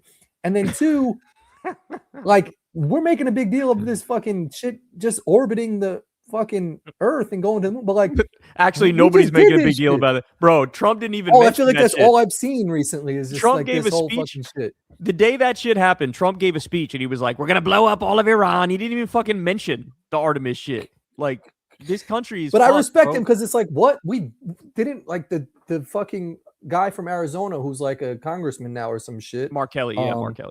Yeah, like he was an astronaut and like he was in the space for dumb long. I feel like we've done this, and like people I've seen, maybe just because I've clicked on a photo, that my whole algorithm is this shit now. But like, I feel like everybody's talking about this the moon shit, and I'm like, didn't we just go to the outer space? Like, why is this shit a big deal? So, yeah, I'm not quite sure why the mission this time is just to go to space again and not go to the, like, I'm not quite sure why that's the case. That's why I'm confused. Like if we haven't been walking on the moon in dumb long, can't we just go walk on the moon? Like, and like bring back a piece of the moon and show me that you were really on that bitch. It's I think the reason why they don't go back is because it's just like not profitable. And so they did it during the height of the space race and during the height of the Cold War. I love how Corin is I didn't even see what that said. Oblivious something. Oblivious to everything. Of course, just oblivious to absolutely everything. So that's why I don't think it's profitable, and they couldn't find a way to make it profitable. In the same way that we were able to hit what do they call it? Hypersonic? I think it's hypersonic speed in planes, where we had that thing called the Concorde, which could go from like London to New York City in like half the amount of time. But then they got rid of it because the economics of it like just didn't work, and they didn't want to like fucking waste a lot of money and have nothing to show for it. And so I think that's why we don't go back. Like it was a moment in time where we were at the peak of the Cold War. The space race was happening. We were trying to prove that like we're better than the Soviets, and so that's what led to it. And it's just like not worth it. But I mean, there's a lot of, to your point, that's a weird. This is a weird draw the line of saving money. It's like when your parents are like, we're not going to buy you that ice cream cone and just spent like $300 on candy for you or some shit. It's like, nah, I kind of need to see you walk on the moon now. Like, bring a GoPro on that bitch and show me that you're on there. You can go deep on the conspiracies. There's a lot of conspiracies about how we didn't land on the moon. There's so many videos and shit that are out there where people are like, here's all the reasons why we didn't land on the moon. People have gone deep on that theory, you know? That's one where I don't know. I'm not obviously I'm not a flat earther or any of that type of shit, but like it's weird to me that like the moon is somewhere that we haven't been back to, like walking on that bitch, like potentially setting up a fucking bodega on that shit or something like that. Like put a fucking convenience store on there or something. Like there should be more. Like the last shit we should like the last person who walked on the moon, I think, was like Neil Armstrong and Buzz Aldrin and all that shit. Like, I don't think we've had a recent person on that shit, which to me is a little not concerning, but it's a little like makes me fucking question a little bit of shit. So, and I don't know, it's just me dumb talking, but like, I don't know. So Neil deGrasse Tyson and Joe Rogan, I remember debated this back in the day. Mm-hmm. And if you look it up, I just looked it up. They say a total of 12 people have walked on the moon. All were American men who participated in NASA's Apollo program between 1969 and 1972. The first person to walk on the moon was Neil Armstrong on July 20th, 1969, they say. And who was the last? Wasn't it one of those motherfuckers also? It was Harrison Schmitt on Apollo 17. But to your point, they say the last person was in 1972 was the last person. While 12 walked on the surface, 24 astronauts in total flew to the moon, some orbiting while others walked. As of early 2026, 4 of the 12 moonwalkers are still alive, they say. Yeah, I mean... Am I bugging to not think that that there would be another mission to walk on the moon? In today's day and age, I really can't... It's hard to fault any conspiracy theorists who question things, even things that seem like they should be unquestionable, because they have lied to us about so much shit that it's like... Yeah, why the fuck not? Why wouldn't you also lie about this? You know what I'm saying? So like, I get it. I get why people question it. There's been, we know we have the International Space Station, and there's people like, there's always people in the space station, and it's not just Americans. It's also people from other countries and shit too. So like, there's definite reason to believe that we have advanced enough technology to do some pretty fucking impressive shit in terms of getting there. So I don't think it's that much of a leap to think we could get to the moon and walk on it. But yeah, I mean, you would think, especially in this moment with, climate change being like a catastrophe, that they would maybe try to set up some sort of moon-based type situation or whatever, and, figure out how to fucking colonize it. But I guess not. Yeah. All right. Yeah, that's all I wanted to say on this shit. I was just a little bit like kind of thrown off that was the last time we walked on the moon. And then they had the guy. He had a pretty good quote, but he had him on the NASA official page, like, talking about the Bible and shit, and I was like, what? Why is this guy like giving Bible quotes like on the official NASA page? Like, I feel like God has infiltrated a lot of shit recently. Yeah, whatever the case. So unnecessary when it comes to the moon. It's like it's all about science. And you're bringing up God. Fuck that. Yeah. So deep. All right, let's get to some of these super chats here. Let's do it. Wes Nelson, thanks for the $10. I never liked Geno Auriemma. Dude showed who he really was this weekend. I think he doesn't like women coaches who get the better of him. It happened with Pat Summitt and now Dawn Staley. Yeah, I saw that clip. I saw that clip on my social media, bro. They were like yelling at each other and shit.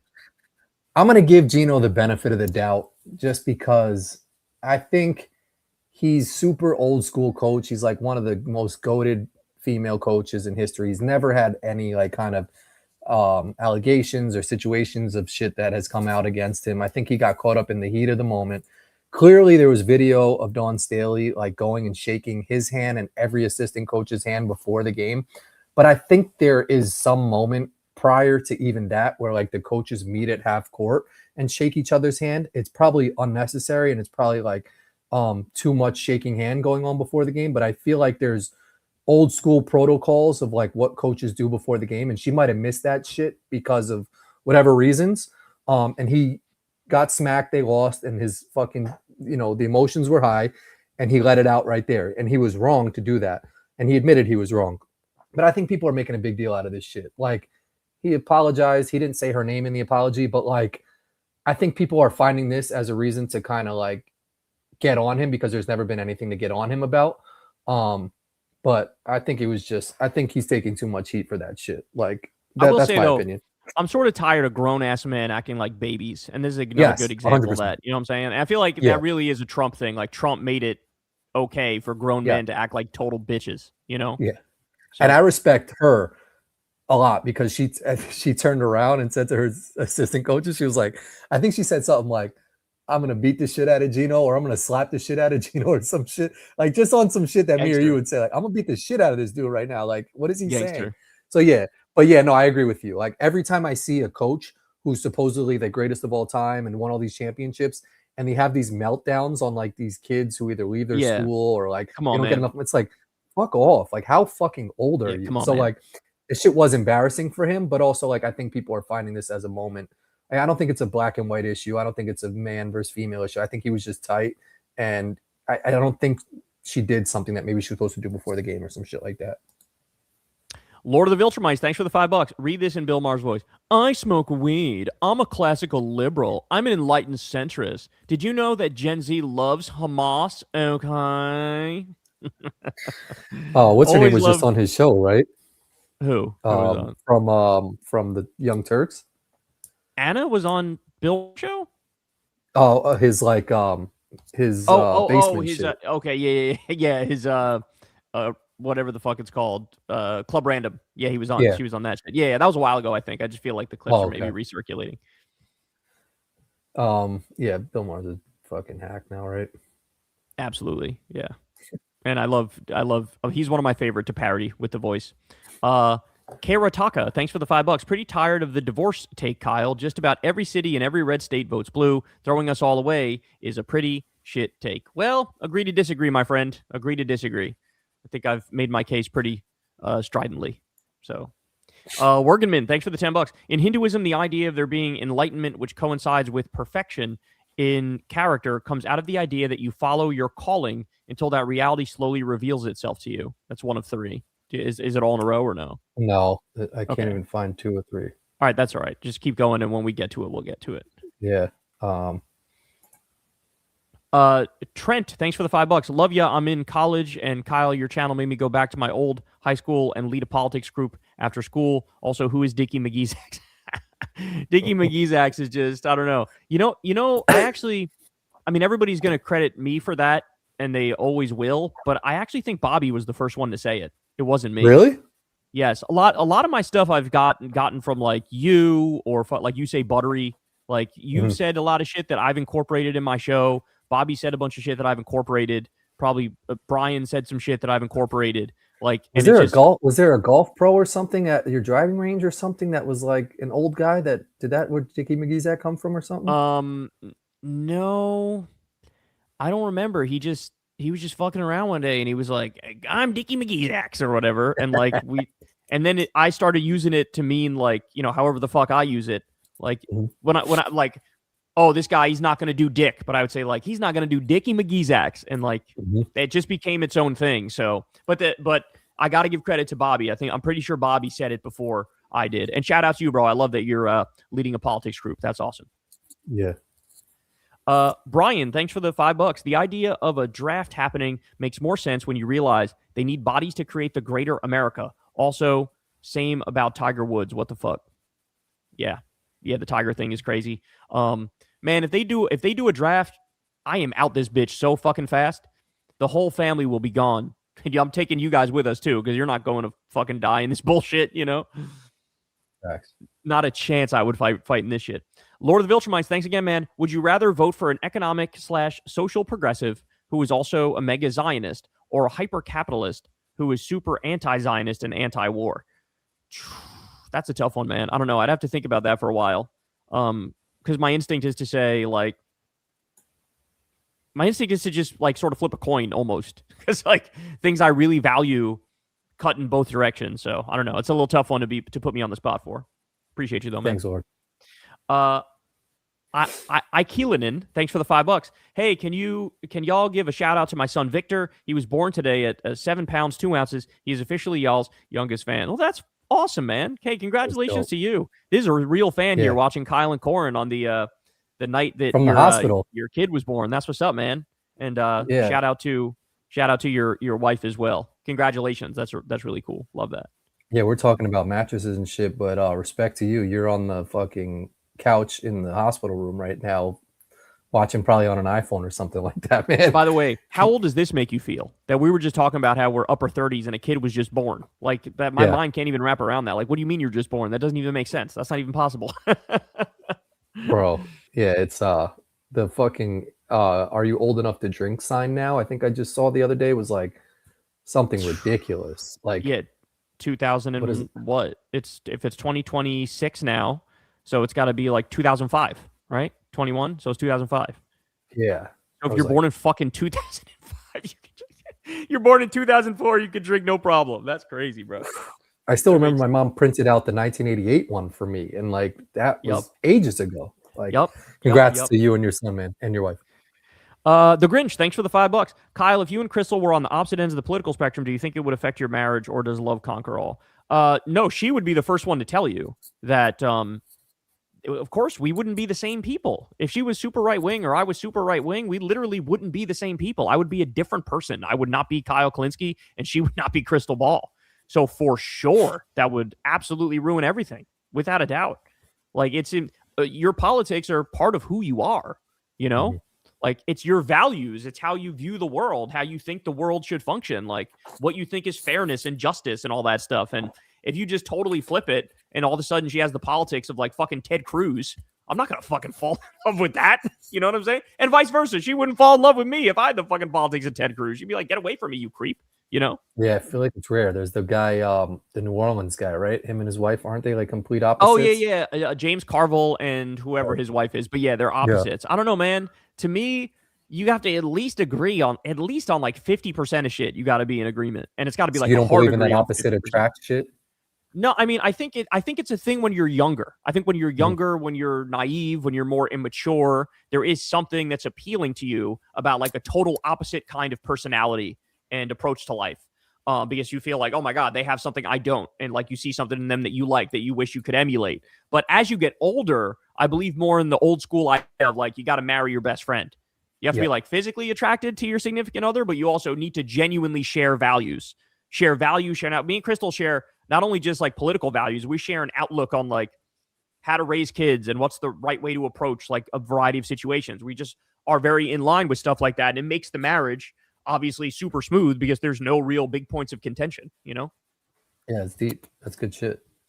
Lord of the Viltrumites, thanks again, man. Kyle, why do Newsom and Harris remain at the top in the polls for 2028? Newsom keeps surrendering to MAGA, and Harris does nothing except flash books.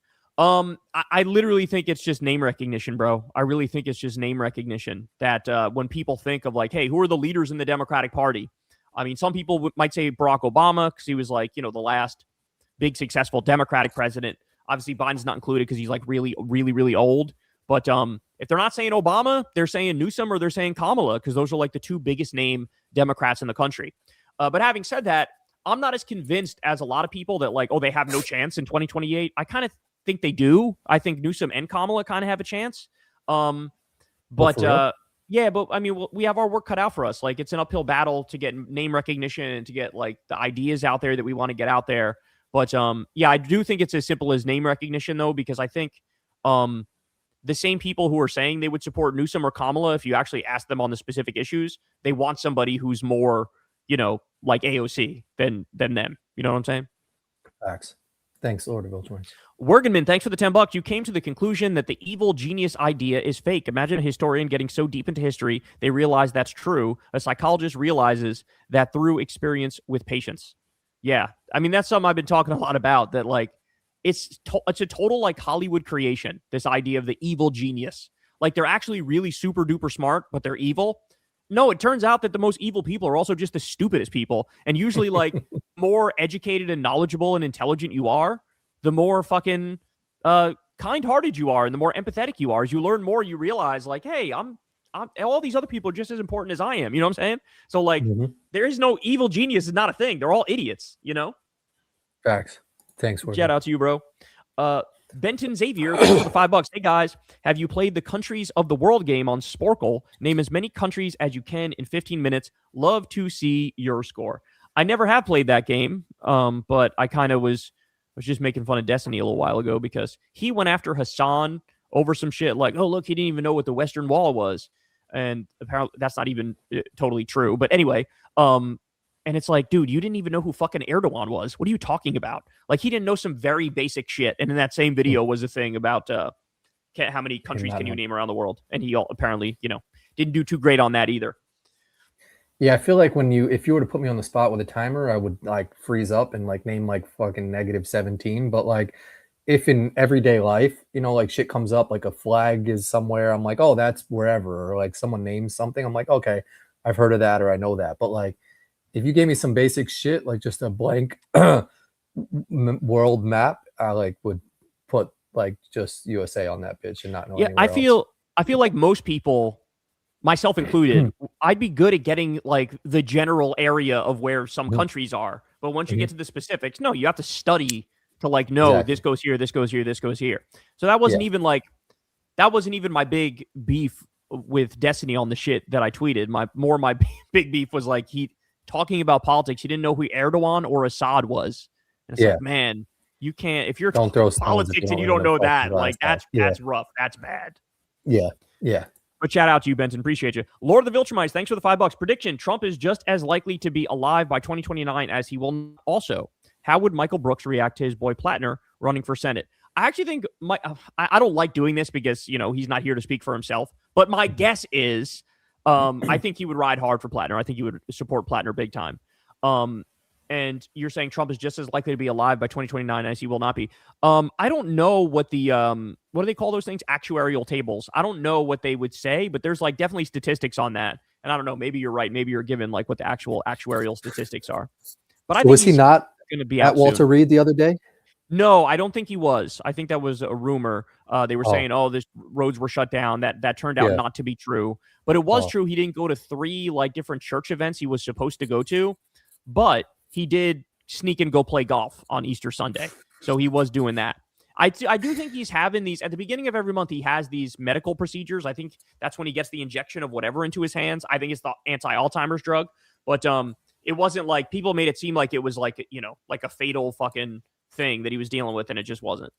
Yeah, that shit spread fast. I know I saw it a lot of places. Yeah, it did. Metalhead Matt, thanks again for the $5. If both sides so doubt in election results with scant evidence, it's over. Dem should be more moral than ours, not their mirror image. Love the Rubin clip. Yeah, I know, man, but the difference is, like, the right actually wants to steal elections, and Trump literally tried to steal the 2020 election, and they're planning on stealing the 2026 and 2028 elections. So it's not like, this isn't a thing where it's just like a logic game where it's like, oh, we can't do it because they did it wrongly.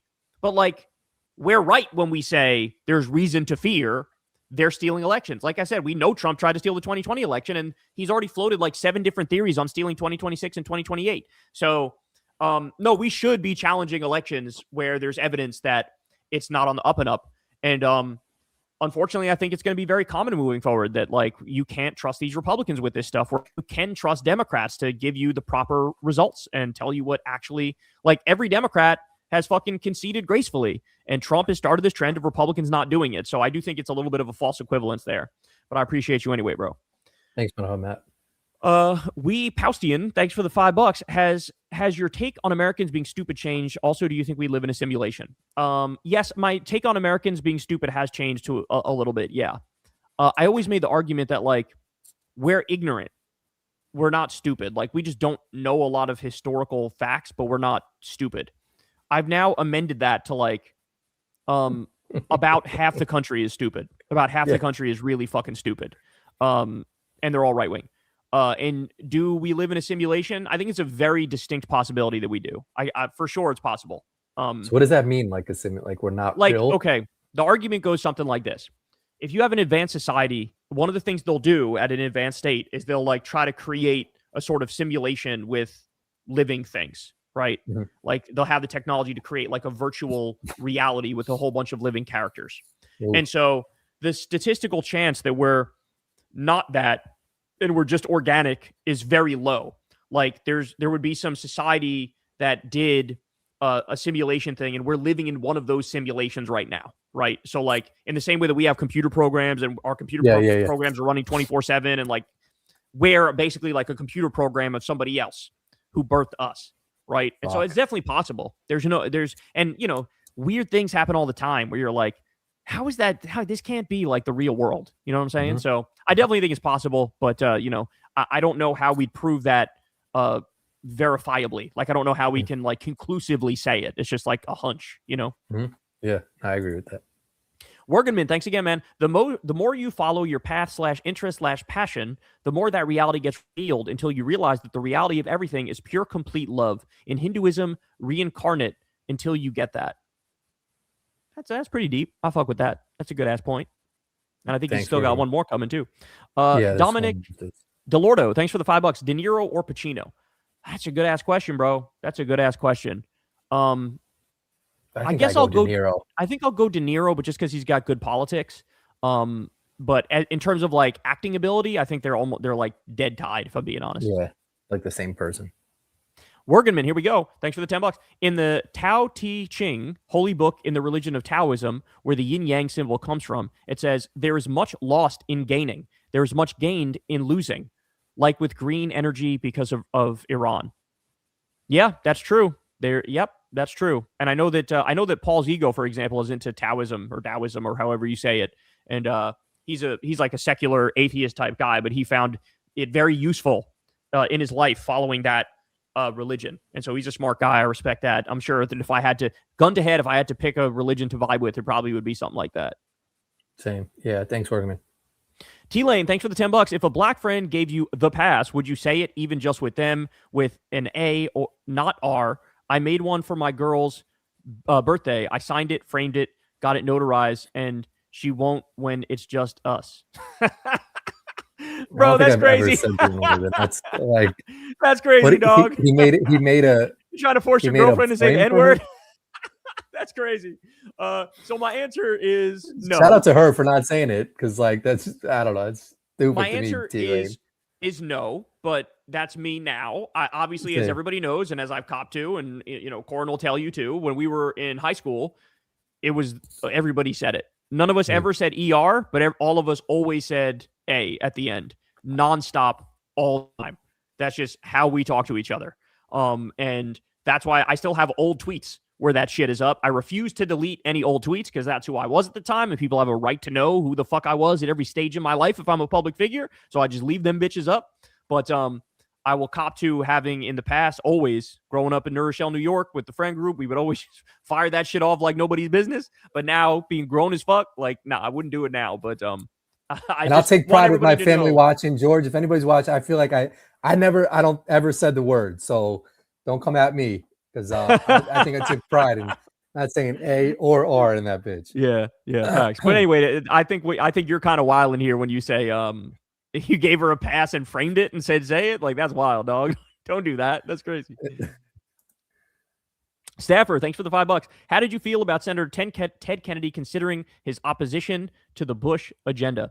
Ted Kennedy, from what I remember, he was a pretty solidly like left-leaning Democrat. I think there were maybe some issues where he wasn't great, but I think he was a pretty solidly left-leaning Democrat. The other thing I remember about him was that scandal. Didn't he like crash a car and then somebody died in the passenger seat and then he just like fled the scene and he like got away with it? I'm pretty sure some shit like that happened. So yeah, I don't know. A mixed character, to say the least. Get off with anything. Oh. Far Twain, thanks for the $5. So apparently Sarah Longwell is going to go on H3 Ethan Klein show. Guess they're going to cry about Hassan together. Are you kidding me? Is that actually going to happen? That's embarrassing. Oh my God, that's so sad if they do that. Jesus Christ. The Hassan derangement syndrome is so out of control. Jesus Christ. Some lady that's just against him or some shit. Just on a crusade being like, no, kick him out of the fucking Democratic tent. Like, and it's like, bitch, you're a Republican. You came in like 7 minutes ago. Shut the fuck up. Greater Wisdom, thanks for the $5. Do you still think social democracy is better than democratic socialism? And Corin, rank current best NBA players, both most memorable interaction with celebrities, athletes, or politicians. All right, so let's take this in order. First one to me, I think that I would, if I could take social democracy right now over what we have, oh my God, I'd take it in a heartbeat. But if you're asking me which is objectively better, yes, I'm going democratic socialism today. I've definitely moved to the left in the second Trump regime because, like, we need whatever the fuck the dead opposite of this is. I want nothing to do with what's going on now, and that means probably something beyond just, like, fucking social democracy. So that's the first question. Now, Corin, for you, rank the current best NBA players. I think even at his age, like people like Shea, I'll just say Shea Gilgeous-Alexander. I still think it goes LeBron. Like, I still think LeBron is the best NBA player. Like, put him on a team right now. Like, he's still the best. He gets everyone involved. He could still score. He could still pass. He could do everything. Regardless of his age, he's still, to me, the best NBA player. Strength, all that shit. Then I go Jokic. And then I feel like I put like Jaylen Brown in that conversation is really good too, man. It's like, bro, I know you didn't leave Wemby out of the top three. You didn't leave Wemby out of the top three. I feel like, bro, that's a bad man. Wemby is a bad man, bro. Maybe he takes Jalen's spot at 3, but like, he's still too frail for me. Like, I feel like he could get bodied by like a big man in the playoffs. Like, all it takes is someone with a little bit of size to just hit him with one boom shit. And like, bro, he gets like 7 blocks a game, dog. Yeah, no, he's OD. Yeah, I guess I'll give him 3. Maybe he takes Jalen's spot, but he needs to put some size on for me, man. Like, I saw Shaq today in an interview and just how dominant he was. Like, when you're that big, bro, I see this shit in jiu-jitsu and anything. Like, yes, there's different weight classes, but in the NBA, a center is a center. So a big man, all he has to do is hit you with one shit. And you're flying into the 4th row, like, fuck your height. But like, he shoots threes, dog. Like, he's got everything. Yeah, no, that's true. He's more like a Kevin Durant player than a Shaq player. Like, he's got that jump shot too, you know? Yeah, facts. No, he's definitely, he probably took 3 for me. So he's number 1 for you? No, I'm gonna say, right, I'd go Shea number 1, Wemby number 2, probably Luka number 3, Jokic number 4. That's how I would do it. Oh wow. Yeah. Who was number 2? It was Shea, and then who? It was Shea, Wemby. Oh, Wemby, and then Luka, then Luka. Jokic. Yeah. See, Luka for me is just injuries and all that shit. Like, well, now he's cooked. Now the Lakers are in trouble, and LeBron's going to get a chance to prove, hey, you still are number 1 because he's going to have to carry this team on his fucking back the rest of the way, bro. Like, you know, this dude almost beat Dallas last night with nobodies. Like, he made it to the finals, bro, with me and you as his shooting guards. That's like, true. That's true. But that was a while ago. Like, they could be like, yo, Grace Kulinski's his shooting guard, and like she would put up 35 or some shit. Like, my mom would score 20 with LeBron. Like, the dude is unbelievable. It's true. It's true. He is. And he's legitimately like one of the GOATs, if not the GOAT. You know what I'm saying? Yeah, and then most memorable interaction with celebrities, athletes, or politicians. I'll let you handle most of that because you talked to more than I have. Obama was my GOAT. Like, that interaction was cool because like I was like, I'm going to just have a moment to get a picture with him. And I actually had the opportunity to like shake his hand, ask him what basketball he uses, and then like give him a business card that he handed to like his right-hand man that gave me some hope that maybe Obama was going to hit me up for some basketballs. Like, his guy never did, but like the fact that he extended our conversation even further was like super dope. I was like, this is President Barack Obama. That was the coolest shit for me. And for me, I don't even know, bro. That's a rough one.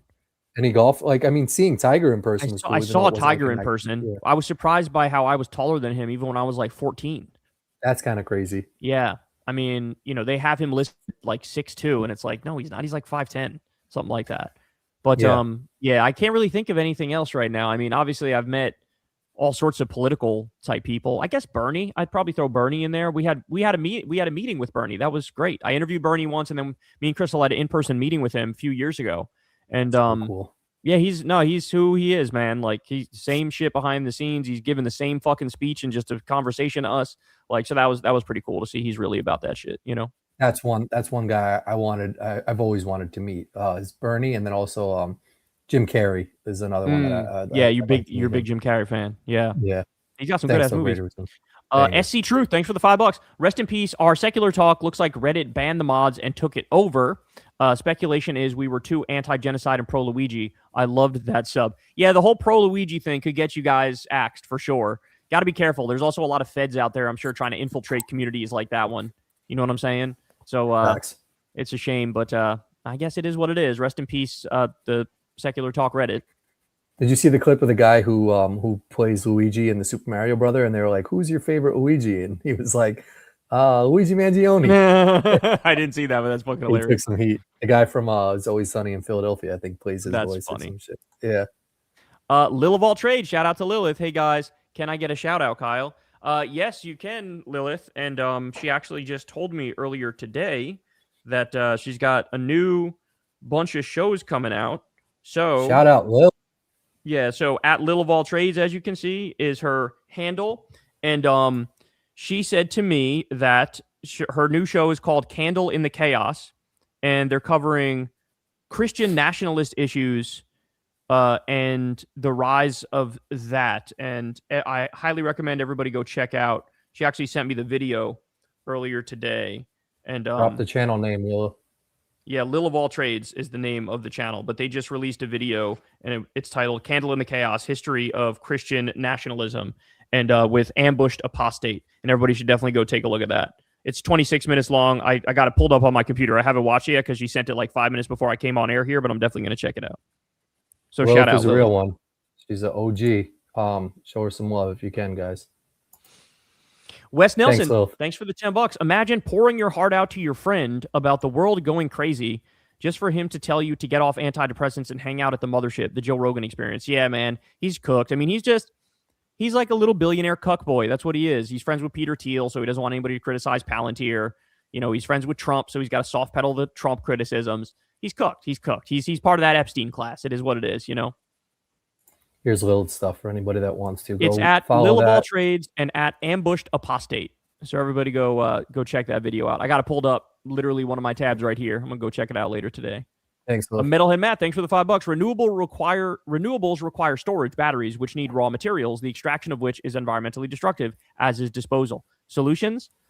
I mean, I've seen this before that, like, in order to create green and renewable technology, you sort of like need the oil and natural gas in the production of the green and renewable technology. And so, like, in a sense, it's also adding to the output. But I think the idea is that in a long enough time frame, it's still a massive reduction in fossil fuel output. And, you know, it reduces the impacts of climate change. So I definitely don't have like a technical solution to how to deal with that problem, that sort of catch-22 or contradiction.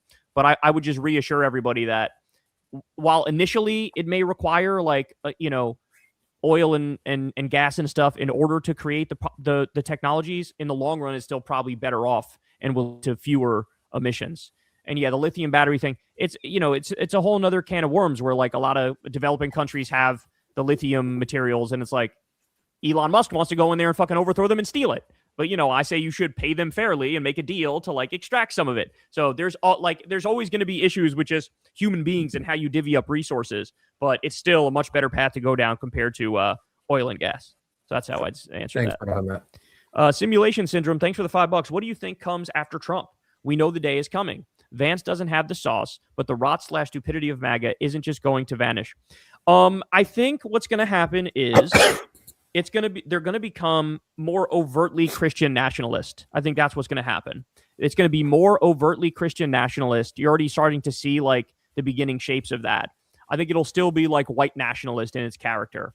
But I think the Republican Party is going to, and the right-wing movement is going to have to fucking go into nowheresville for a while, because Trump is just destroying any semblance of right-wing politics for a generation. So I think they're going to be punished as a result of that. And we said maybe like Don Jr. or something, where Trump still like lives on and like does his rallies and shit, right? Mm-hmm. Maybe. Yeah, for sure. I mean, Trump has a stranglehold on them, even though he's like super fucking unpopular. The base is all with him, you know? Facts. Owen G. Massey, thanks for the $5. Sub dude, supposed to go on a trip to Thailand for a week on Saturday. Should I be legit concerned about getting stuck there with the oil shortage? I mean, shit, that's a better question for somebody who's, you know, works in the airline industry and stuff. They would know better than me. I know that there is a fuel shortage in a whole bunch of places. I know the prices have gone up for tickets massively. Like, yeah, there's a lot of issues. But I don't know how, it's not like it's equally distributed amongst all countries. You know what I'm saying? Like, some countries are getting hit harder than other countries. And so I'm not exactly sure how divvied up, how like the consequences are divvied up. So I don't know. My gut would tell me if I was in your shoes, I would just feel on a visceral level like, oh, I'm definitely going to get stuck there. But I have no idea if that's based in reality. But I'm sure your ticket, you know, yeah, that's what I'm saying. If you got your ticket, you're probably good money though. Yep. Well, he'll find out the hard way. Yeah, exactly. So. Yeah, if you get stuck, you'll be watching our show from Thailand next week, bro. True. Joshua, thanks for the $10. What would you say to people on the left who are criticizing Hassan? I have a friend who is a Christian, but is on the left and likes Marx, who calls Hassan's philosophy surface level. I mean, I don't know. I wouldn't really say anything to them. You know, I would just say he gets smeared a lot. He gets lied about a lot. It's kind of embarrassing how much, you know, he's like the sacrificial lamb for the left, where they're trying to like, he's just a proxy for the broader left. You know, like that's what I'd say to this guy. He's just, Hassan is just a proxy for the broader left. And the fact that they're smearing him and viciously going after him, that means they're actually going after you if you have an actual left-wing ideology. And they want to make the Democratic Party like a very diet MAGA right-wing party. And so that's sort of why the fight is important, is because these are all scumbags and charlatans who want to have, you know, Democratic candidates who say, I want the most lethal military in the world, and Democratic candidates who don't run on anti-price gouging shit. You know, it's all the shit that Sarah Longwell bitch was saying. Like, they want every Democrat to be like that. So the fight is important for that reason, that they're trying to like excise the left of the party when we should be the ones steering the ship, not just in the coalition. Thanks, Joshua. Jace, thanks for the $5, man. Kyle, deadass looking like a substitute teacher today. I was expecting a segment on the Magic School Bus. Miss Frizzle better be this week's KKF guest. Yeah, you know, I was wearing my my jacket like I always do, but it was kind of hot today in the room, so I was just like, I'm taking the jacket off, and I did sort of look like a substitute teacher. It's true. It's very true. Shout out to substitute teachers, man. They don't get enough love. They fucking hold down classrooms. People fucking beast on them, and they still gotta like. Yeah, you know, if I was a sub, based off my experience, if I was a sub, I'd come in hot. I would send somebody to the principals immediately. I would be like, very aggressive in my tone. Like, you got to lay down the law and be like, you're going to fucking respect me. You know what I'm saying? Yeah. And they don't just get pushed around like crazy. Yeah, I feel like a lot of substitutes come in like pretty like passive on some like, oh, I'm just grateful to be here shit. But no, to your point, it's like you got to lay down the law. Yeah, yeah. Do you remember we had a substitute teacher at Nershaw High School? I don't remember his name, but he was like a doofy looking white guy. And he rapped. Oh no! And he looked like Mr. Bean or some shit. Fuck, I can't remember his name, man. Come on, man, that's hilarious. You don't know. I don't. I was with you at first, then it went away. I'm not sure. I remember. I'm gonna try to think of his name and send that shit later. But we had some corny ass white dude. Oh, but people fucked with him. Near the Far World, thanks for the $5. Brianna Joy G had Mohammed Marandi before you. He's been 100% correct about the war and how it would go, earning a bounty. P.S. Vietnam knows USA hasn't changed. Yeah, well, they were the whipping boy for the empire, where so many fucking war crimes were committed. So they were correct in their assessment of us. Shout out to you, bro. Appreciate the $5. Thanks, Near the Far World. AJ, thanks for the $20, man. Very kind of you. What's up, bros? Kyle, I've been watching your channel for 10 years now, and don't think I've ever seen you laugh as hard as you did when you covered the Byron. Is it Byron or Brian? I'm not sure. Noam scandal. Corin, NBA playoffs coming up. Who's winning it all? I mean, my heart, I want the Knicks to win it all. I see them getting upset by someone. I don't know. They're not using Cat properly, by the way, but that's a whole separate conversation. Yeah. But the interview I saw with Shaq today, he was like, I'm going to call Cat and get him right. So it kind of gave me a little bit of confidence that like Shaq's going to whip him into shape. It's the system. It's actually not Cat's fault. It's fucking Mike Johnson's fault. Or what? Mike Johnson? No, Mike Brown. Yeah, Mike Brown. Who's Mike Johnson? The Speaker of the House, right? The Republican Speaker of the House. But I don't know who would you say wins it? Like it's like Denver has a shot, man. Like Jamal Murray's playing really well. Denver definitely has a shot. In fact, they're probably one of the favorites right now. Yeah. I think with Cade out, the Pistons are fucking barbecue chicken. Facts. Boston? I mean, Tatum's back, but they were looking good even before Tatum. I think they might be. Honestly, I really think it's going to be OKC again. I think they're still. I think it's OKC again, but I want the Knicks. I want the Knicks. Yeah. And that I was laughing. It's true. I literally was having a hard time breathing when I was covering that scandal. It was so fucking funny to me when Christy Noem was like, "What was the scandal? So, is this the husband with the titties? Guy wearing the big ass titties?" And Christy Noem gave a comment on it, and she was like, "Pray for us." And I remember I just couldn't stop laughing at that. The idea that like, why would I pray for your husband's big ass titties? Like, I don't understand what's even the problem. So what? He likes to wear big ass titties. There's like kids with cancer and wars going on, and I'm supposed to pray about your husband's big ass titties? Like, no. Like, let bro live. He wants to weird. Like, I know. How and why did he get into that situation where he even did that, bro? Like, I didn't get. And this is the other reason. Weird as shit. I talked to Crystal about it. Me and Crystal did a video about it, and I was asking like, what do you think is going on here? Because if dude was just into women that had some big ass titties, that's like duh. Like that's a very, very common ass 100%. Thing. Like totally understand that. That's whatever, right? But he liked women with some big ass titties, but then he would also put the big ass titties on himself, and he would wear these skin tight pants, and he would take pictures with making kissy faces and send them to the bird. So I'm like, wait, I don't understand. Is he jacking off at the fact that he's got some big ass titties now, or is he jacking off at the woman's big ass titties, and him wearing it is just like incidental to his big ass titty love? I don't understand. So I was trying to wrap my mind around like, what is this bimbofication fetish? And are all the guys like that? Do they like women that have big ass titties, but they also just like to wear some big ass titties themselves as they beat off? Like he's an outlaw on that shit, man. Like shit is wild, bro. And his shits were like, they were like 6-7ing. Like them shits weren't even fucking straight on. Like they were balloons, bro. They were literally balloons. He blew up balloons and put them under his shirt. Like, what the fuck are you doing? And that shit just definitely proved that she was having an affair with that other guy, Corey. Oh, they've been known that. Everybody knew that. Oh, yeah, that was open. And apparently he was like, yeah, I know, but there's nothing I could do about it. So they had some sort of weird-ass arrangement, you know? Bro. And then it just came out today that there was the guy who was cheating on his wife. He's got like 6 kids that he was asking for nudes from his staffer or some shit like that. Like from Texas. Gonzalez. Yeah, Republican guy. Tony Gonzalez. It's all Republicans that do all this weird shit, man. Telling you, bro, pedocon theory too. Like every other day, there's a new story of some Christian pastor who, like, you know, is Trump's spiritual advisor who got caught diddling a 12-year-old boy or some shit. It's like not even like some regular cheating shit. Like it's just like it's always some shit like a dude putting balloon titties in his shirt. Like, can't you just do some normal shit? Like just cheat on your wife. Don't like fucking put some bananas in your pants and say that's your dick.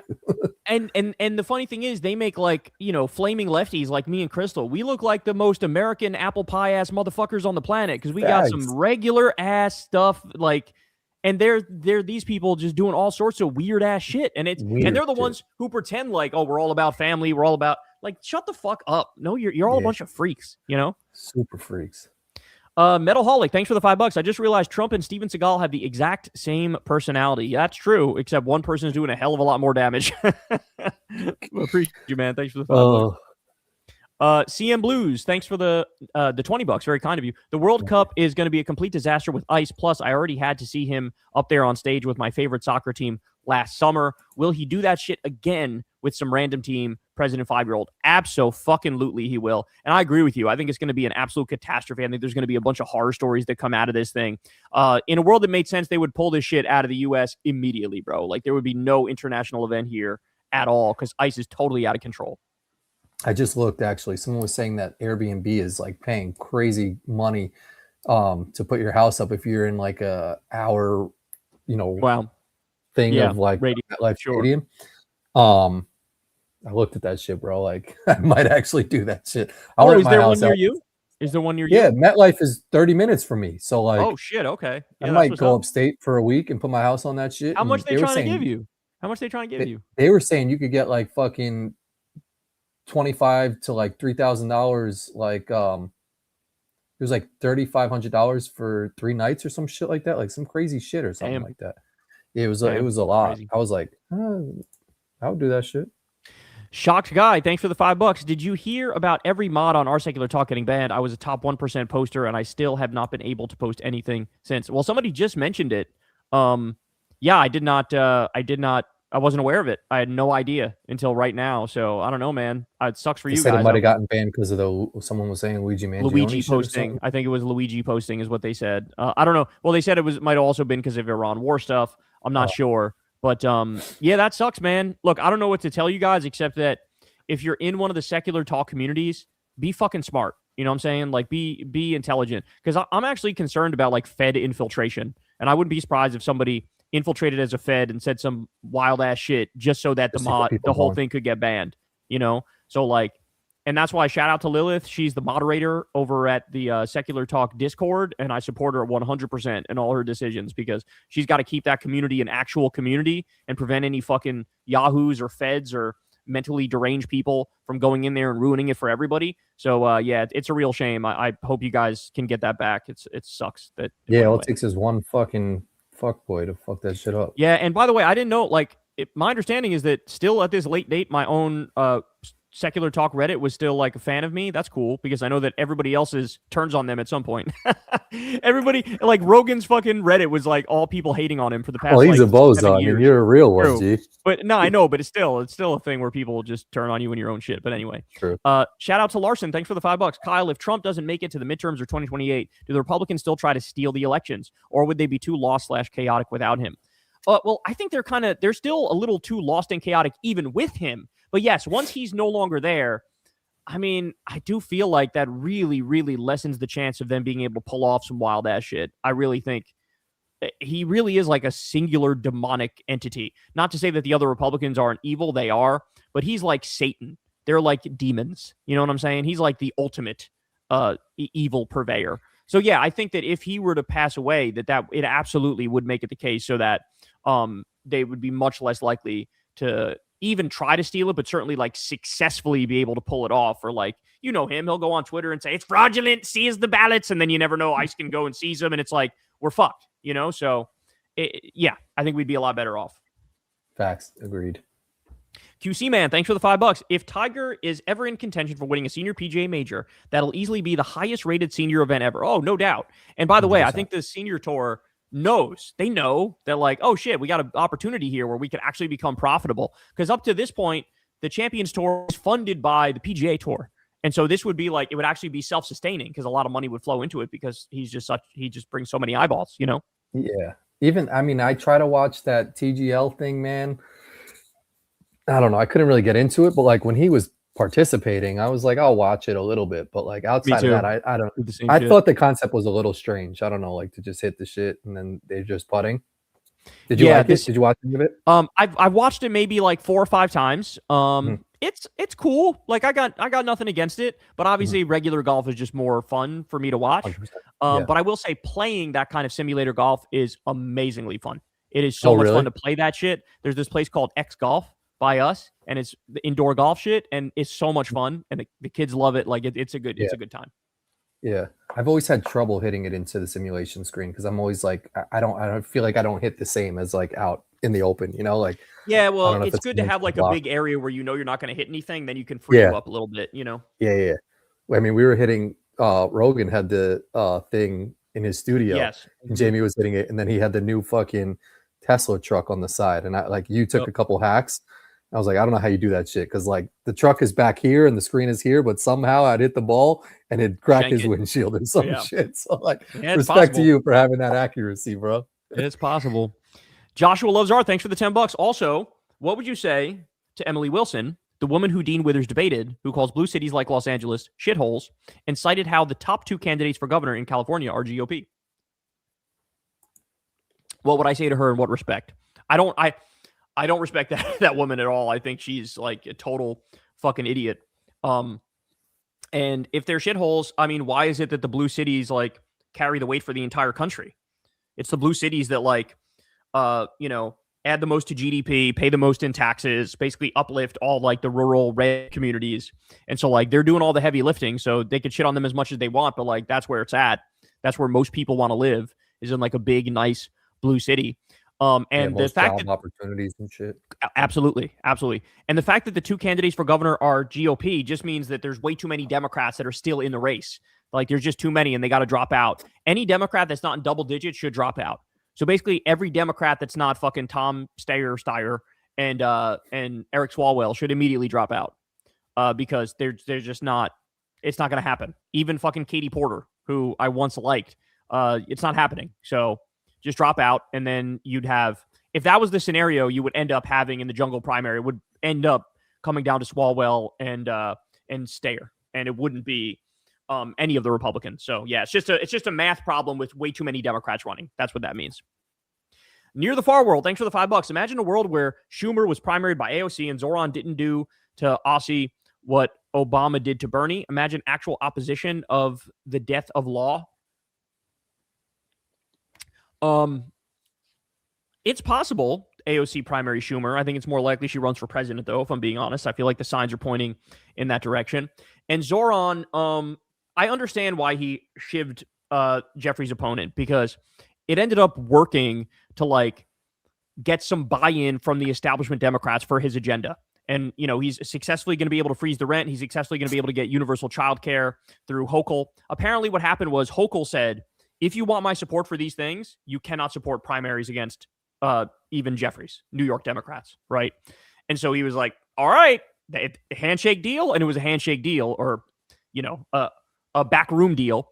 And I'll be damned, it actually fucking worked. So since it worked to like get tangible victories, I can understand why he did it. So I would say that you can go a little lighter on him because he's earned our trust and respect, where he's smart with how he plots his way around.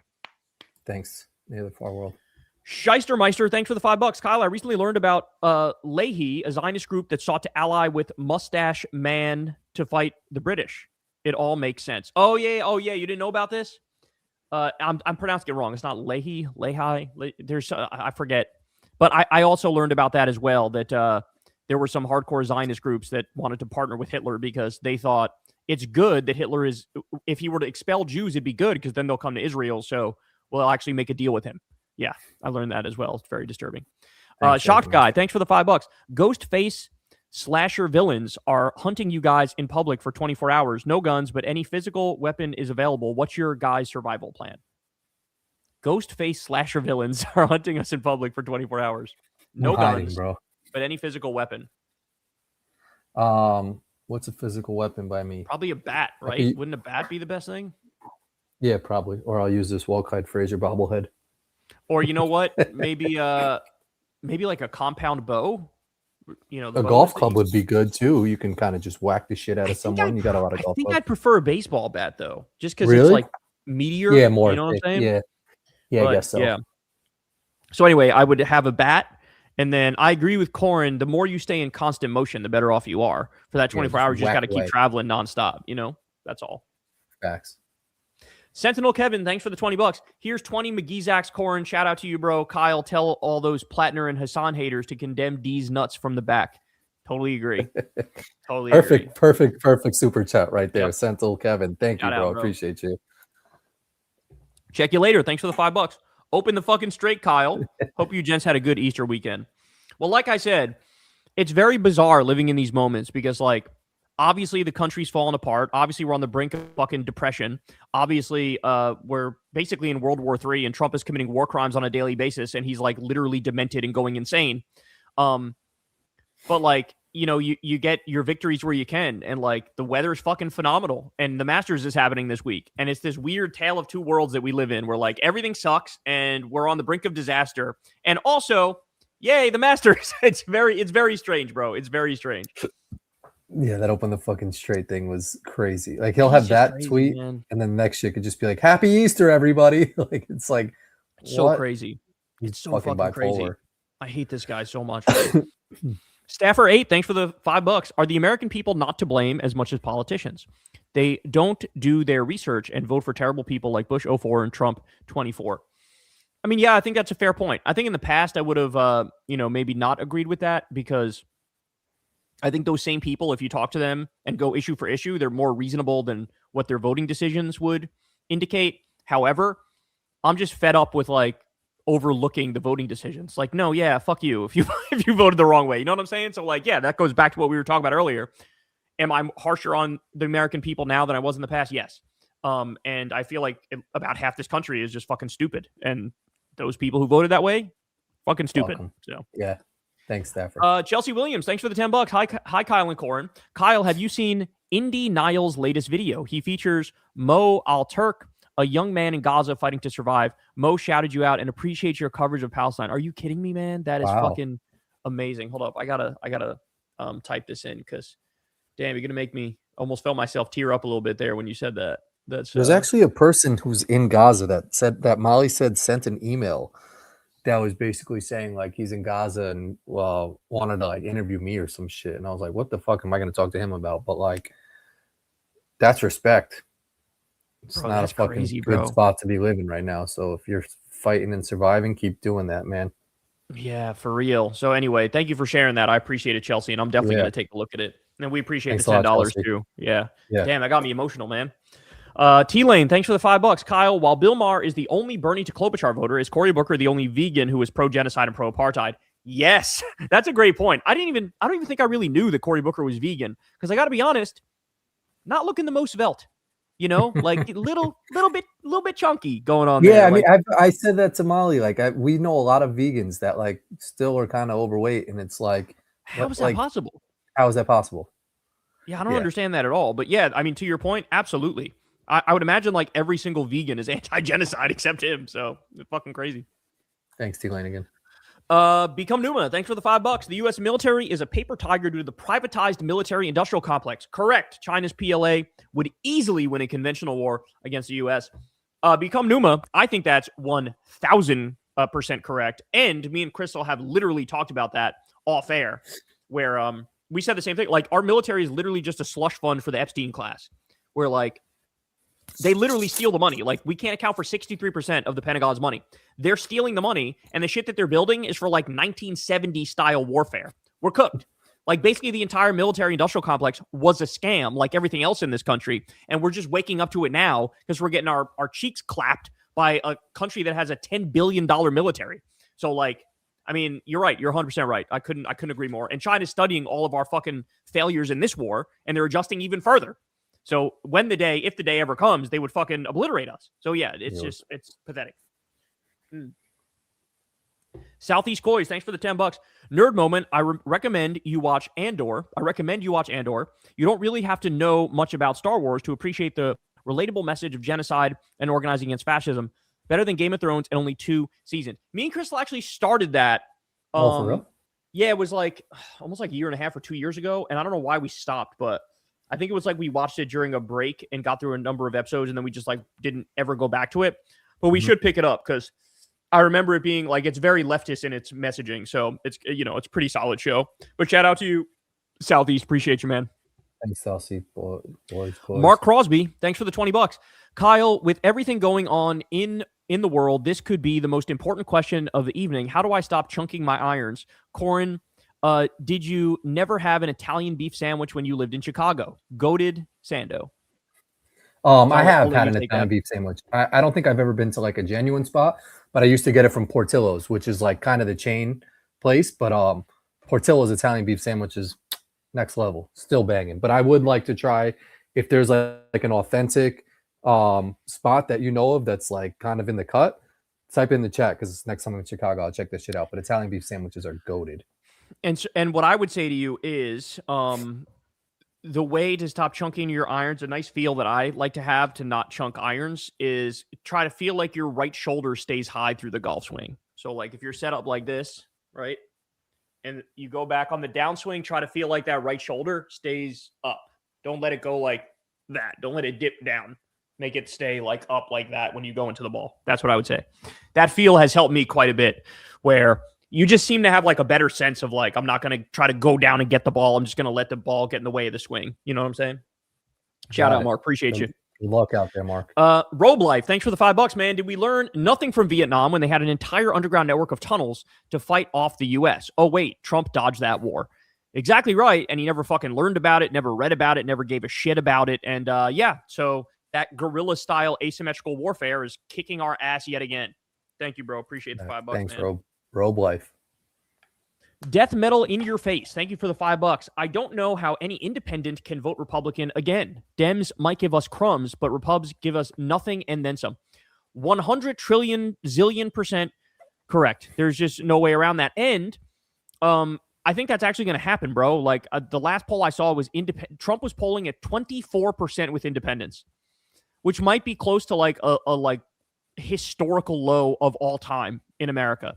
The fact that there's still 24% though is kind of crazy. Sad. It is crazy. I agree with you on that. But once we get to like he's at like 18% or 17% with independents, like now we're literally talking fewer than 2 in 10 people. That's like nobody, bro. True. So like, yeah. So like he's barbecue chicken, and I think people are catching on to that now. It's just horrible. Hope so. Thanks. QC man, thanks for the $5. More likely for you to be into the future, and you have to choose. More likely for you to be into in the future, and you have to choose felching or the Noam husband stuff. I'll probably do the Noam husband stuff. See what's up with the balloons in the shirt. I forgot what felching is, but I think it was like coming. I'm trying to remember. It's fuck. What was? Here, I'm gonna look it up again. I'm blanking. I know. It I had was something just to do about with to look it up too. It had something to do with cum in an asshole and drinking it, or yep, yeah. One partner sucks the felch. semen out of another partner's anus after penetrating sex.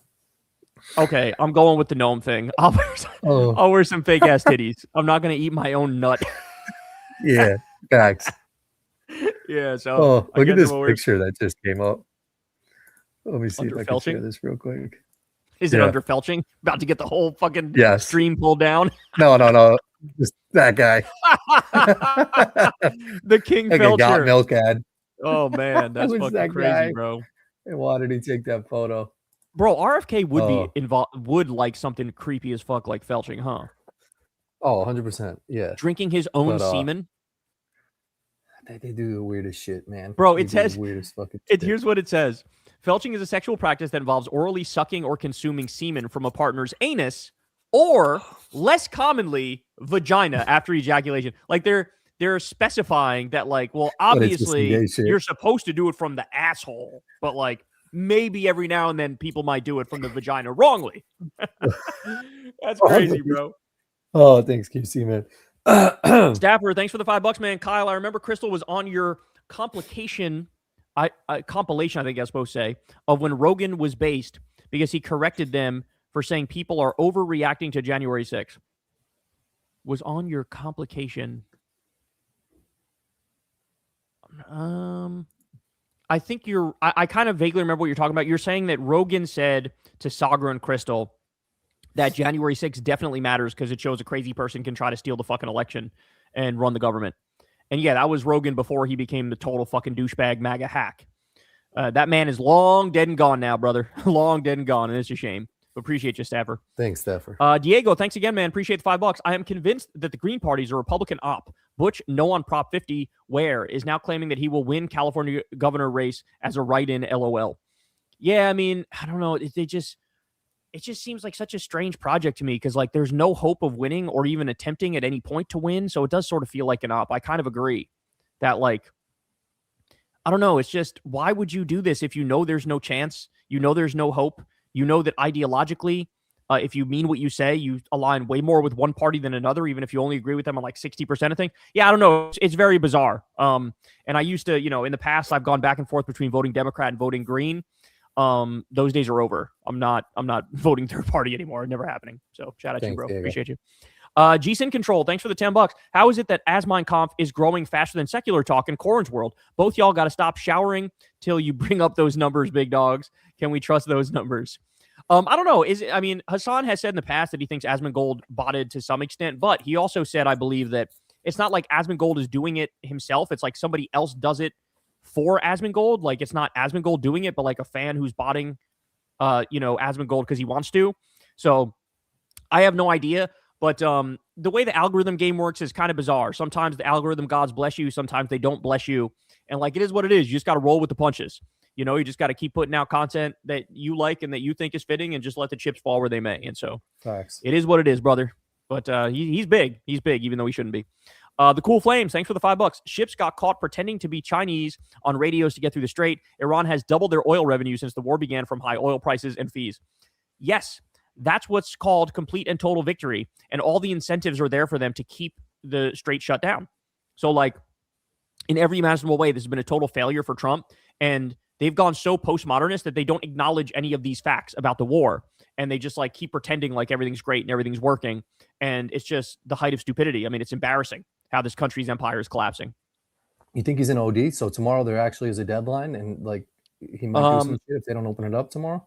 Well, you never know, because he goes back and forth to market manipulate and make money off it, and he goes back and forth to try to calm the markets on Mondays, and Friday nights is when he does his worst war crimes. And so I don't know what the fuck's gonna happen, but I know he's already committed a shitload of war crimes, so I don't put it past him to commit horrific, even more atrocious war crimes. Jorgen, thanks for the $5. Woke President Trump has been the biggest vindicator of green energy in my life. Thank you for your attention to this matter, and praise be to Allah.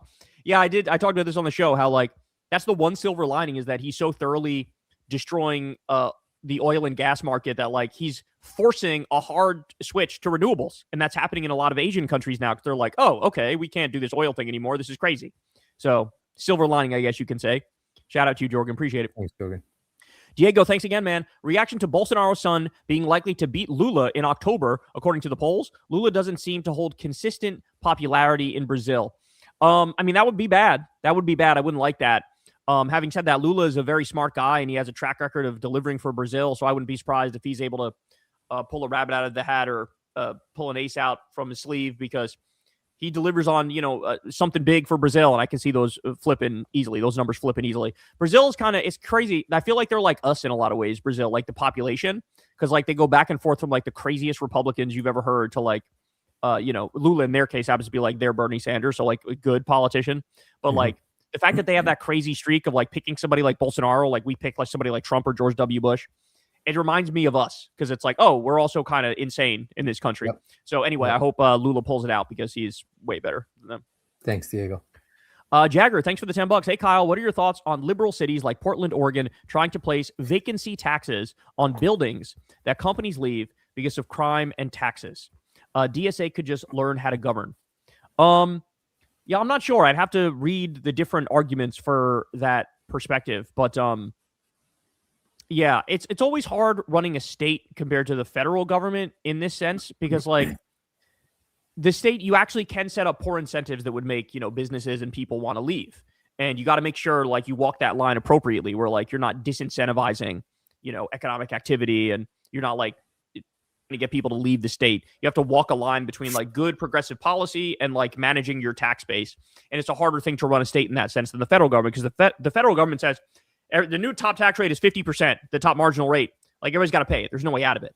You can move to a different country, but very small number would, and, like, it's just too much of a pain in the ass. So, yeah, I don't know. I have to think more specifically about the question you're asking, but appreciate the $10, bro. Thanks, Jagger. Raw Racer, thanks for the $10. Corin, I'm digging the short videos of certain topics from the Monday live shows. Been hard lately to drop in here for a bit. I hope you never burn out, Kyle. Keep up the great work. Well, thank you, bro. I appreciate that. And just doing what I do. Doing what I do. Yeah, I try to pick ones that are, interesting and, funny. So thanks for the support. Thoughts on Jaden Ivey being released by the Bulls because he complained of the Pride Night, but now he's being embraced by the right, like Shapiro, Gaines, and Stuckey. I support getting rid of him, and I support getting rid of him because it's very clear from the Bulls' perspective that it wasn't just this. He was just a nuisance in the locker room.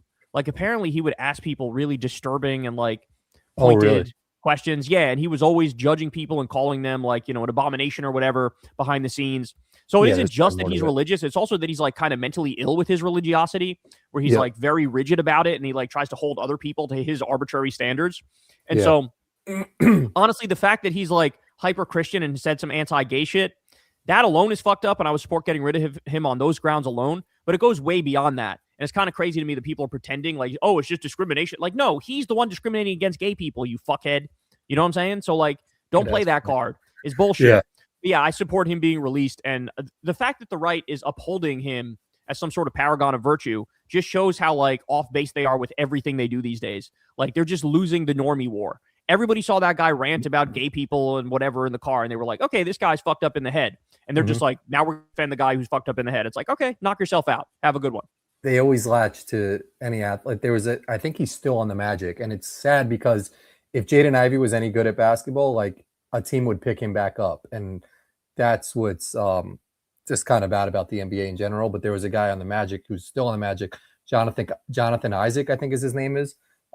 He came out supporting Trump and like all these right wing things, and all these people on the right were like latching on to him, saying like how great of a basketball player he was and all this good shit. Like, and it's like, you just like him because he fucking agrees with you. But like LeBron says some shit and it's shut up and dribble. Shut up and dribble. Yeah, that's exactly right. There was video of Jaden Ivey on like the corner with like preaching. one of those big ass Jesus things. You see and that? Preaching and shit, like, street preaching. I saw that shit too. Like, yeah, nah, man. sad. Like, let's be serious. This is not some normal ass political. This isn't like, you know, he just went to some protest. This isn't like he went to go vote or it was some normal political activity. Like, this guy's a fucking extremist, and that's going to fuck up continuity in the locker room. Like, you actually need the vibes between the players to be good in order to have a functional team.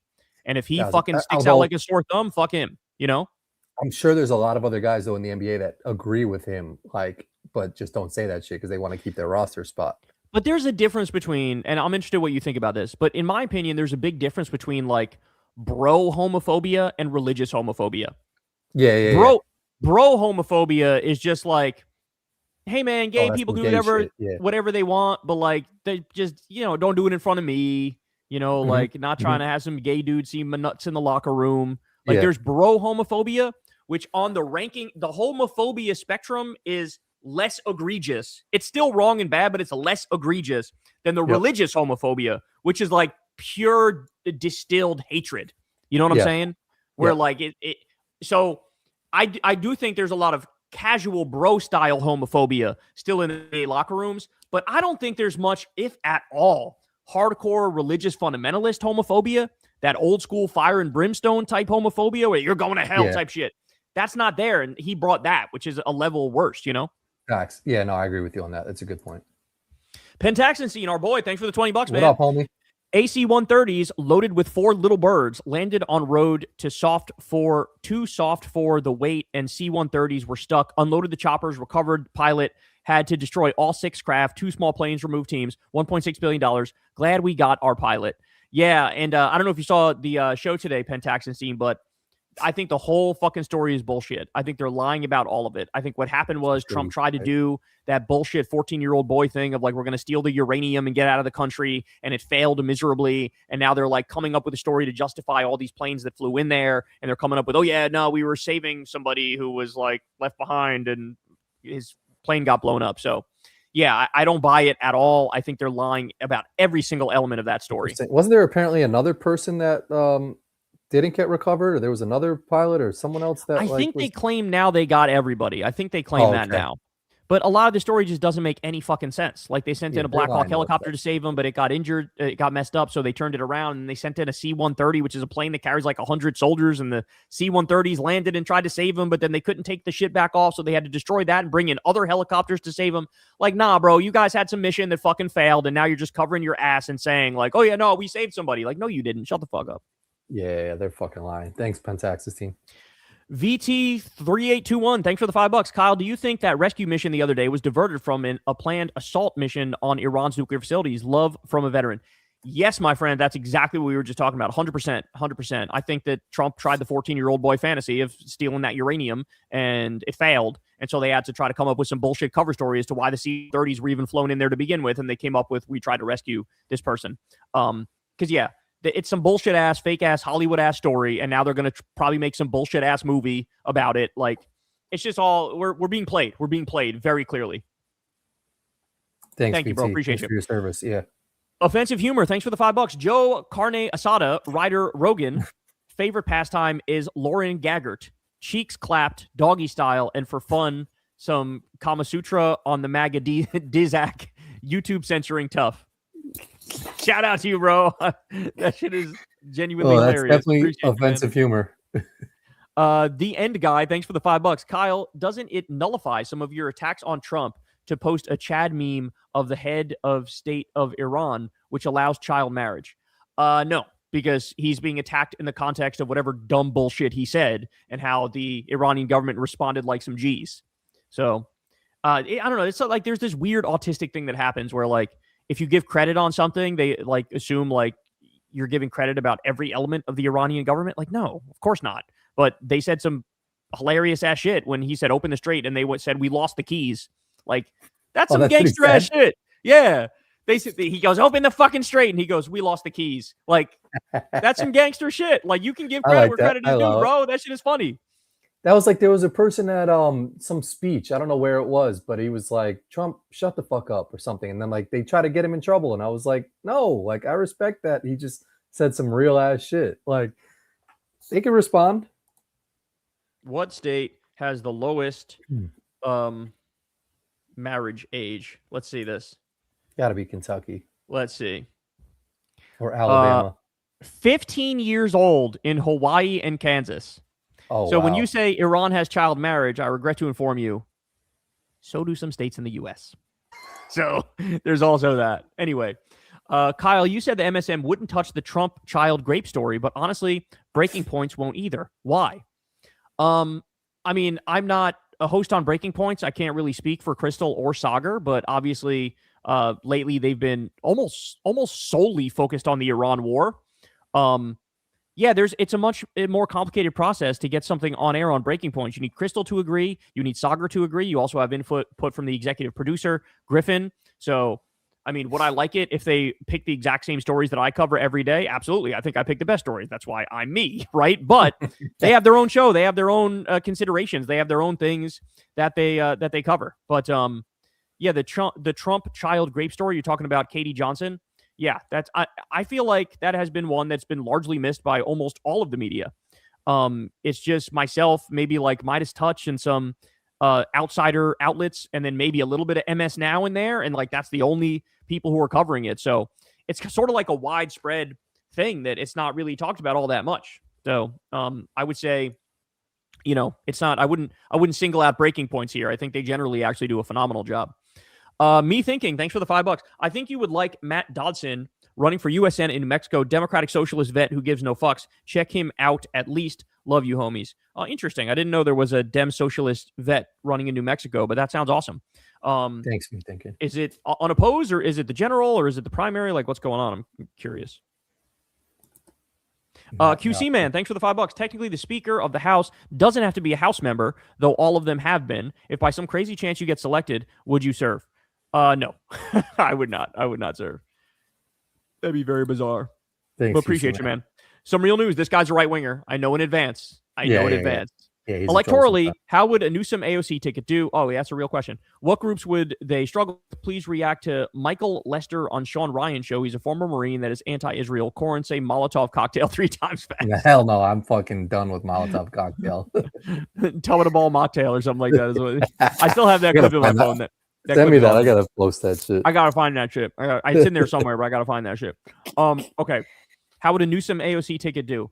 I mean, I think they'd probably win, but I honestly think at this point any Democratic ticket would beat a Republican ticket. I think that's like a virtual guarantee. Would the margins would be okay? They'd be okay. I don't know if they'd be as world beating as like some other better tickets, but Newsom AOC probably win by a decent margin. The groups they would struggle with, I mean, I think like any Democrat, their worst would be white men. I think white men would be the biggest problem.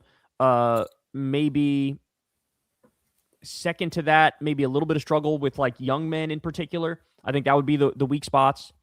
And then I've never heard of this Michael Lester guy and Sean Ryan, but I'll check that out. And yeah, appreciate you, man. Thanks for not asking a trolly ass question. Yeah, thanks. I prejudged you, and I apologize for that. Bread Pill, thanks for the $5. Do any of your kids watch clavicular/looksmaxing? I learned about them through my kids, and I can't believe the cultural influence they have had. No. So all of the kids know who Clavicular is, but none of them like unironically watch him. I'm proud to say. Is that for young kids? Clavicular is the looksmaxing guy. You don't know about looksmaxing? It's like, these are people who like all they care about is their looks. And so they'll like smash their bones on their face with a hammer to get like a more chiseled jaw, and he'll take like all sorts of pharmaceutical drugs to try to improve the way he looks. Yeah, it's like a whole thing. but everybody knows who he is, but nobody watches him. I'm proud to say that my son was actually watching the Dean Withers debate the other day. So that's a good sign that watching like a lefty or liberal debate a conservative asshole and like enjoying it and agreeing with the liberal. So very proud. Yeah, proud stepdad here. Samuel Rogers, thanks for the $10. Kyle, are you going to interview Abdul El Sayed? We already did. Please promote this man as much as possible. To those who live in Michigan, the primary is August 4th. Vote, vote, vote. Yes, Michigan, vote for Abdul El Sayed. The reason I say that, and it's super important, is because this is a good litmus test moving forward, because they're throwing everything but the kitchen sink at dude. And they're trying to, smear Hassan and him by proxy. And they're really going after him because he's Muslim. But he's a real one. He wants Medicare for all, free college, living wage. He's great on foreign policy stuff. And he's like a Bernie type, right? So everybody go vote for Abdul El Sayed. And we already had him on Crystal Kylan Friends. And it actually wasn't even that long ago. But yeah, I mean, I'd like to help Abdul however the fuck I can. I think right now it's just, bringing him up as much as possible. But shout out to you, bro. Appreciate you. Simulation syndrome, thanks again. Advice for motivating friends who are still complacent about politics to give a shit, running out of patience with lefties who are still ostrich mode. I mean, I don't know. So do these people vote, right? Do they vote or no? And if they already vote, then it's like, okay, maybe they just don't like talking about politics, but they vote, you know what I'm saying? So, I mean, it'd be good if you bring them to a No Kings protest or something like that, or, you get involved a little more directly with stuff, but, I mean, I don't know how you drag somebody to it, but I would say casually sort of bringing up the stuff Trump is saying and doing should probably help radicalize them further. Because when you hear what the U.S. president is saying, basically going out there and saying, I am the new Adolf Hitler. Watch me do Adolf Hitler things. Watch this war crime I commit. Watch this other war crime I commit. Wait until I do an even worse war crime tomorrow. That should really wake people up. So I would just, soberly describe to them what's happening, and that should hopefully work. Or find some common ground shit hey, gas prices are mad expensive right now. Who's doing that shit? Or are you going to lose your job? Do you have your job? That type of shit. They must have stocks or something like that. Find some shit that is affecting their pockets, and then they'll give a fuck about politics. It's a good ass point, bro. Good ass point. KASC, thanks for the $10. California's jungle primary might cause to have a Republican governor. Do you have thoughts on who we should vote for given that situation? Also, thoughts on Ro Khanna endorsing Tom Steyer? I agree with Ro. I think of the Democrats who have a chance at this point, Tom Steyer is the best one. He's clearly running. He's a billionaire, but he's running as a class traitor. He's in favor of Medicare for all. He's really moved to the left pretty solidly. Now, I think he's smart enough to know you have to do that if you want to be governor of California. But I genuinely think he would be better than Swalwell. I think Swalwell is not as progressive as Steyer is. I think Katie Porter basically has no chance. I think the rest of the candidates also have no chance. So I would say everybody should drop out other than Swalwell and Steyer for the first round. And then I think in that scenario, it would be Swalwell versus Steyer in the finals in the general election. And I think hopefully Steyer would win. But I think it's back and forth. I've seen polls with Steyer up. I've seen polls with Swalwell up. But I would say Ro Khanna is right. I think Steyer is the most progressive option. Thanks, guys. Jerry Mendez, thanks for the $5. Kyle, what the FBI and DOJ confirmed about the 13-year-old girl's story is her mom's death and her drug problems she mentioned. Why did you clickbait LOL? Because it's true. What are you talking about? I didn't clickbait. I said that parts of her story were verified, and it was fucking verified. And the fact that she's shown truthfulness on that stuff is reason to believe she's also truthful about the Trump element and angle. So I think that's pretty direct. I don't even think that's controversial to say at this point. I totally believe her at this point. I think anybody who doesn't is fucking is huffing that hopium. Oh, dinky, Thanks, Jerry. Michael, thanks for the $5. Trump's love for Zoran is too funny. He's a dangerous communist, but isn't he cute? Pritzker didn't stand a chance being slightly fatter. Totally, 100%. Yeah, nah, Trump's a real fucker, man. And Zoran knows how to fucking play the game, bro. He goes in there and he just he brought didn't he bring some shit that was oh, here's, your dad's pharmacy that he went to as a kid. And oh, for real? He had some shit that knew exactly how to fucking play into his ego shit. And Trump just fucking went right for it like a fish on a hook. And, ended up, and hey, ICE has not been deployed in New York City, right? It fucking worked. All that shit worked. Smart, man. Penn Saxon Scene, thanks again, bro. This just in from my bride, Lauren. Please ask my favorite teller of truth to change his bandages, or I will. She's not kidding. Love you guys. Yeah, everybody's. I noticed that shit too. Yeah, I know. I don't know why this string thing is coming off of it. It happens on those type of band-aids a lot. Is that golf? Is that from? It's from golf. club? Yeah, it's from hitting golf shots. So I mean, Yeah. it is what it is. But it's annoying me too. By the way, when I watch back a video from today, I was like, oh, that looks disgusting. But anyway, she's very appreciate you, observant. Pentaxazine, and tell her It's better than when he was on I'll work on Rogan that. and fell on the scooter and had a with the Band-Aid, I think, was on your hand. The Band-Aid too. was on my hand, and then we had makeup on my face to try to hide where I fucked myself up. Yeah, we did a decent job too. It wasn't bad. Yeah, real good job. Was that the election one or was that a different one? Did I fuck myself up? I think it was a different one too. Yeah, I agree. Raw Racer, thanks for the $20. Did you guys keep up with Artemis? I'd rather see safety net programs, but way better than war. Nice to see NASA doing space stuff again. I'm 40 miles from the pad, and half my neighborhood was in the street watching. Cool moment. Yeah, that's cool, man. I love that. Stories like that I like. Anything that has like a some semblance of community in this country, and that feels like it's sorely needed. And so I love that everybody was out there. Corin kept up with it a little more than I did, but my feelings are the same as you. I'd much rather, I agree, I'd rather see safety net programs, but if it's war or this, I'd rather have this. So, yeah, I mean, we just don't, like, I don't know, this country just gave up on trying to make things better, it feels like, like we just gave up on trying to progress. Like we talked about the Masters is this week. Every single year, they try to perfect the place more. Like they just try to make everything as perfect as possible, improve shit nonstop. And like, that's the way you got to do it as a country too, is like, let's improve the country. Let's fix shit. Let's make shit better. And like, we just don't need more, but shout out to you, bro. Appreciate that. Did you see the video? There's someone flying on like a United flight and they put the phone out of their window and you could see the airplane like going, you could see the rocket. Oh yeah. I saw that. I wasn't sure if it was AI though. I wasn't sure. Oh, really? I think it was real because United wrote on their video, like, can we reshare this shit? Like, I hope it wasn't AI because that shit looks super dope. That was super cool. Super cool video. Thanks, Raw Racer. What a Bezzy, thanks for the $5. If the U.S. tried to take Greenland, would Europe fight back, or are they too vassalized? I see Canada siding against the U.S. I don't know, man. It's a great question. I don't think any of them are prepared to like find out, and I genuinely don't know because they were preparing for the U.S. to invade, and they were going to blow up the runways, which means they were going to put up some semblance of resistance. But for sure, it would immediately lead to a permanent breakup where everybody would immediately become allies with China overnight and totally abandon the dollar and like economically destroy the United States, like without a doubt.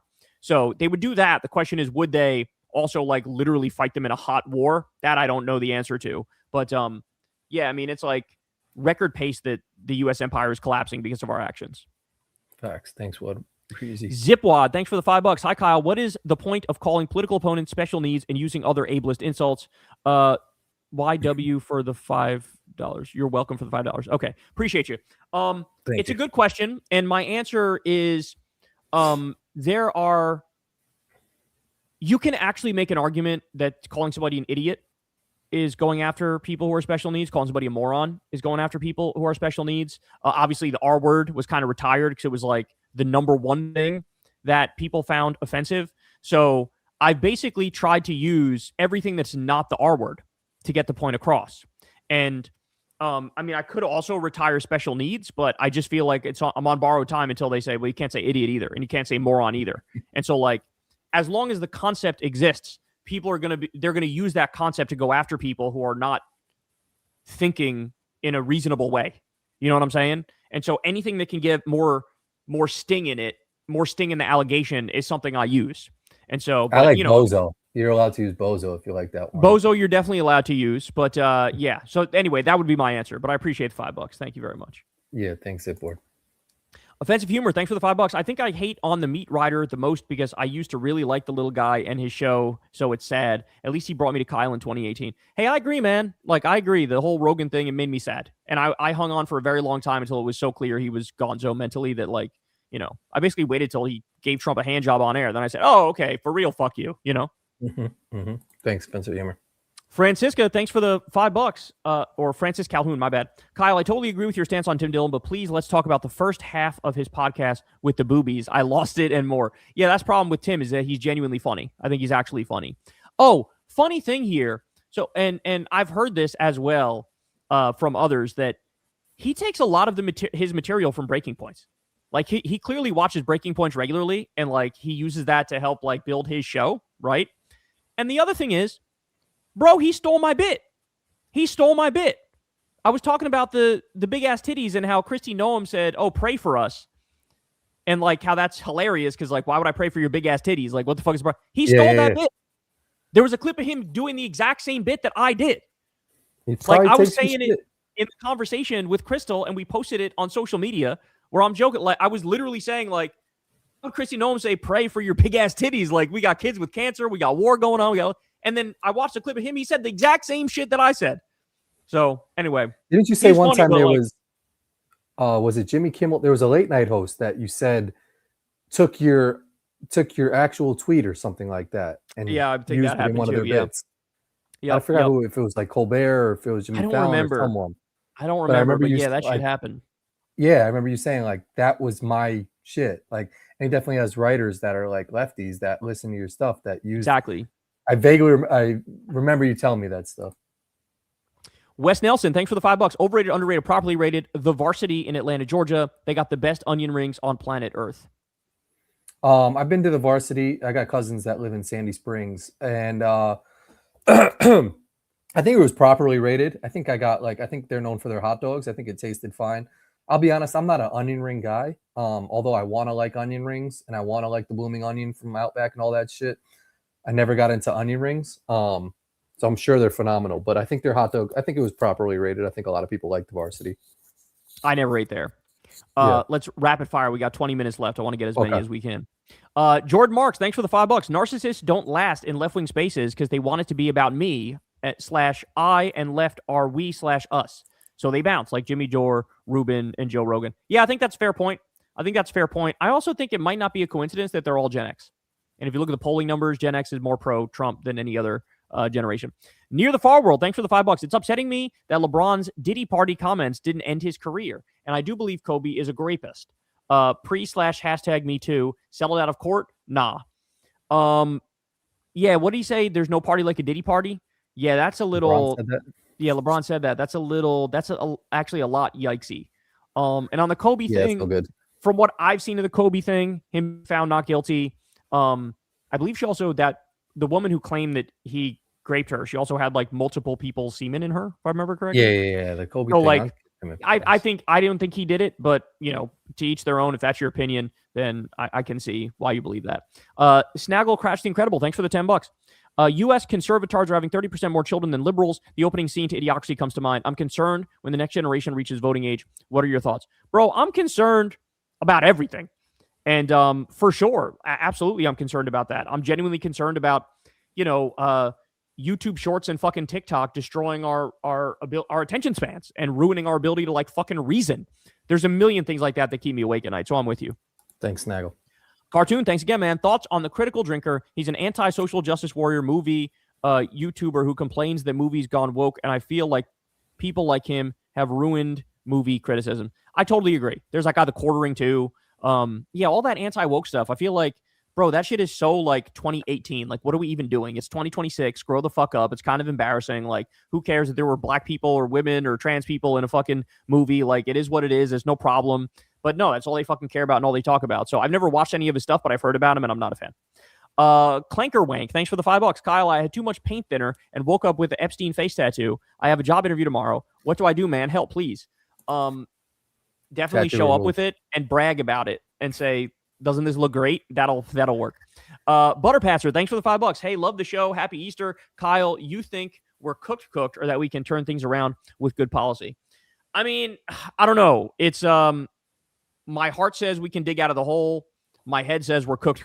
So cooked. We'll all find out together, bro. But we're down 30 points in the fourth quarter. I'll say that. Inconspicuous typos. Thanks for the $10. Wisconsin Supreme Court race tomorrow. If the left candidate wins, then they have a 5-2 majority until at least 23rd. If you are in Wisconsin, vote Chris Taylor. Thank you, Inconspicuous typos. Appreciate you. Still hungry. Thanks for the $5. Thank you for fighting for progressive values and calling out the dim establishment. Hoping this is our Tea Party moment. Well, I really think it is. So I think that's the good news, is that it's upon us right now, and that's a glorious thing. Mark Moore, thanks for the $10. Kyle, what will it take for the MAGA hat in the U.S. to be labeled to be as bad as the Yahtzee salute in downtown Berlin? Corin, have you made it to Milwaukee or Southeast Wisconsin? If so, any recommendations? So my answer is, what will it take to get there? I think if the Trump regime gets prosecuted, I think we'll be close to that situation. So we got to work on that. That's what it's got to be. I've been to Milwaukee. I've been to Southeast Wisconsin because I lived right on the border of Illinois and Wisconsin.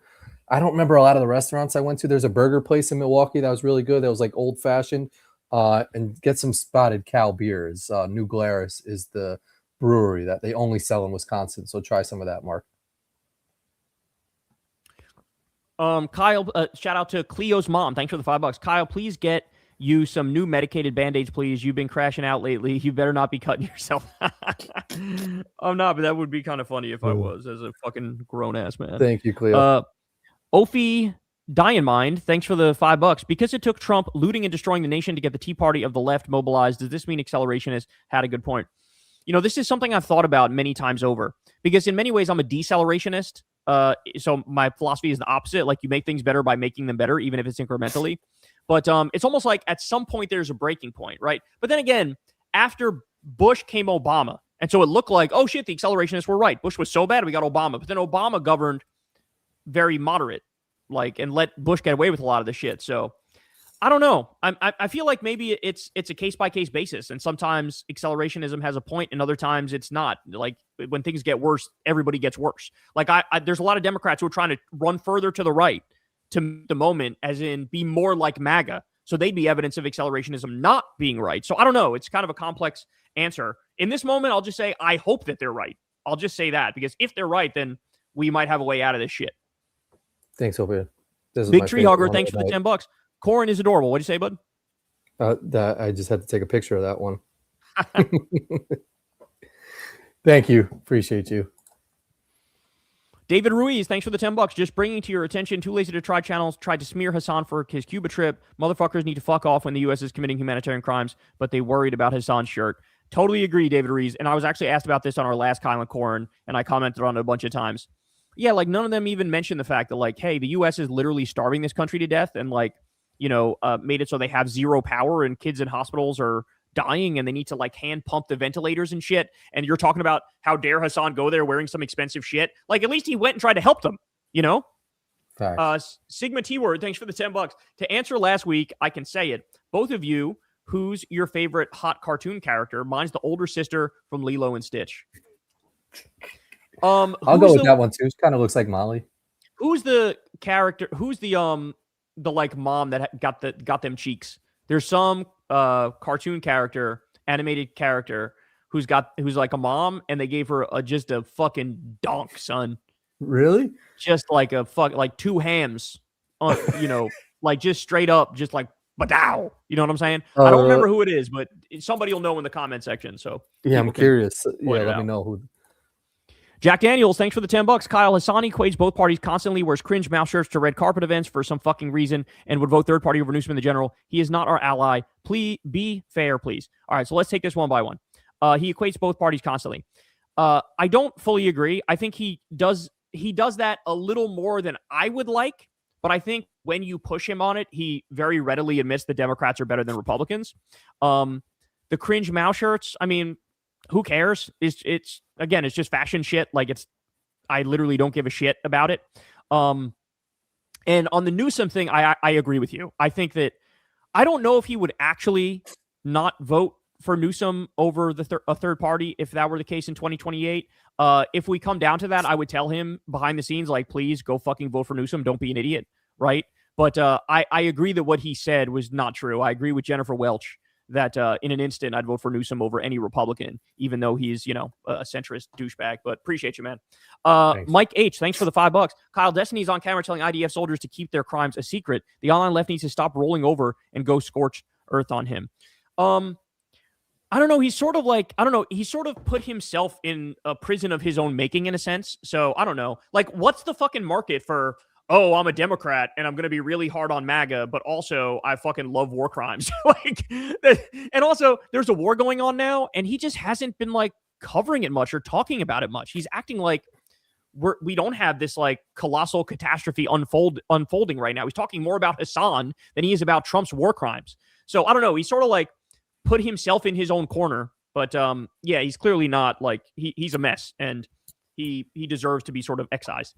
QC man, thanks for the $5. Zoran better be careful with texting Trump too much, or he could become the new Bubba. Did Zoran endorse Hochul too early, in your opinion? Well, originally I thought yes, but then now that we know that he's able to deliver on his agenda, I would say no. I think he made a deal. in order to get universal childcare and freeze the rent, and it fucking worked. AC Poll, thanks for the $5. Hey guys, y'all watch that Jubilee with Dean Withers and Emily Wilson. She is psychotic, the real life character of the crazed anti-woke right.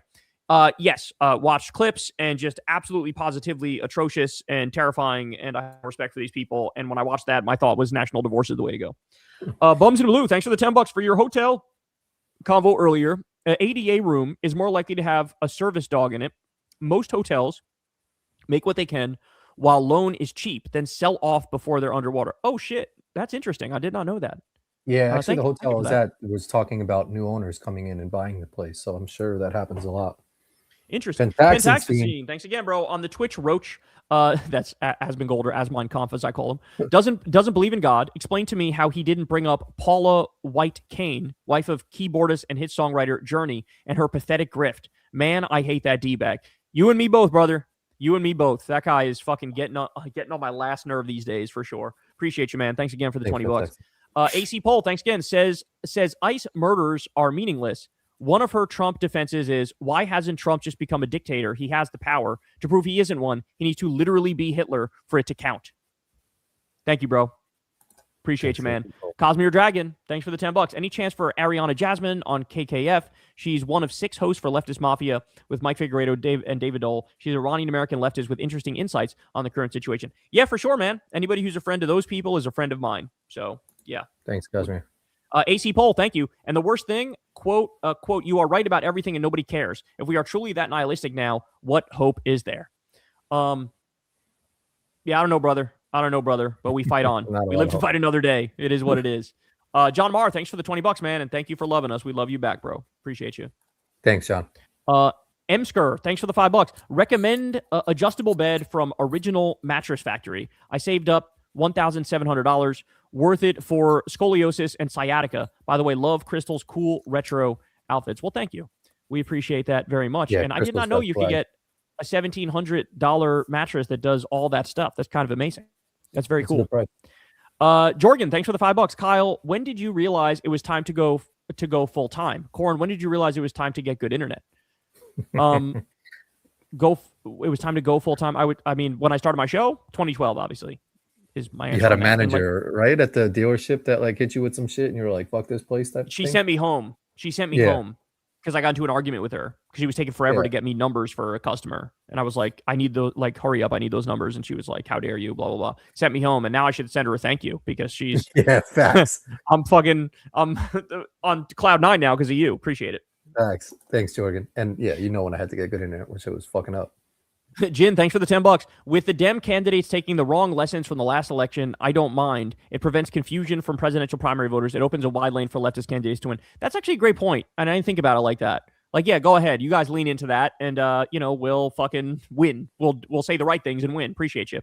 Awesomely Curious, thank you. Thanks for the $5. Gotta do scorched earth prosecutions on both Trump and past presidents and reparations. Own up to our imperialist past or be crushed. Love from Chi-Town. Thank you, Awesomely Curious. We really appreciate it. And thank happy you. You're here hanging out and watching us again here.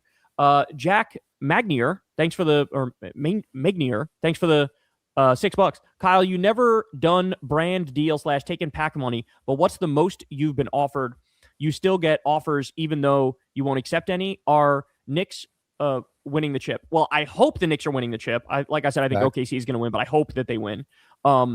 And I'm sure I've been offered like ridiculous deals, but part of the thing is, I always say on the show, I've never talked to an advertiser. That's literal.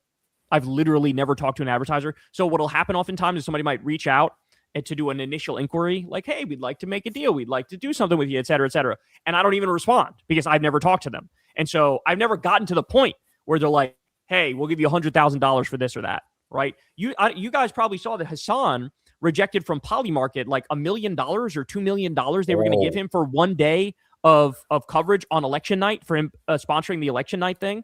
And like, that's the shit right there, bro. Like that's how real ones function, So like, yeah, I wouldn't know because I never even talked to them.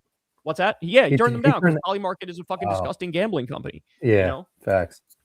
Okay, nice guy. Thanks for the $10. Is it possible for you to begin adding citation to sources where you obtain your information. For example, 90% jobs created by Democrats. Some things I would like to repeat, but don't have the source. So it's actually 97% is the actual source of private sector jobs were created by Democrats in the modern era. And to answer your question, I can't do that because I bring up too much information on the show where if I source everything, it would take up the entire video description box and I would need like a full-time person sourcing all of the things that I say. So no, you just have to listen to what I say and then Google it and then you'll find the source for what I say. And by the way, like one time I went on Nathan J. Robinson's show and, rang off a bunch of facts.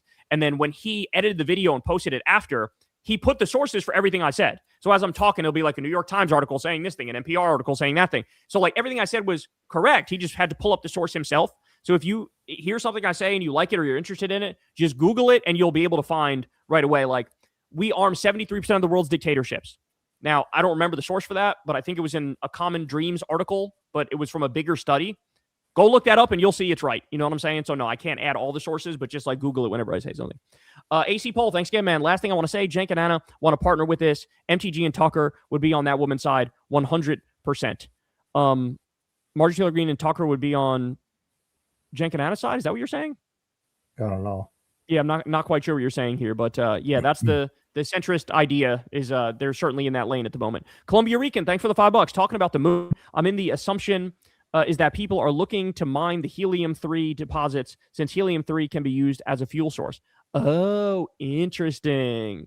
Well, that makes sense that they're interested in it for fucking capitalist profit reasons, which is disgusting.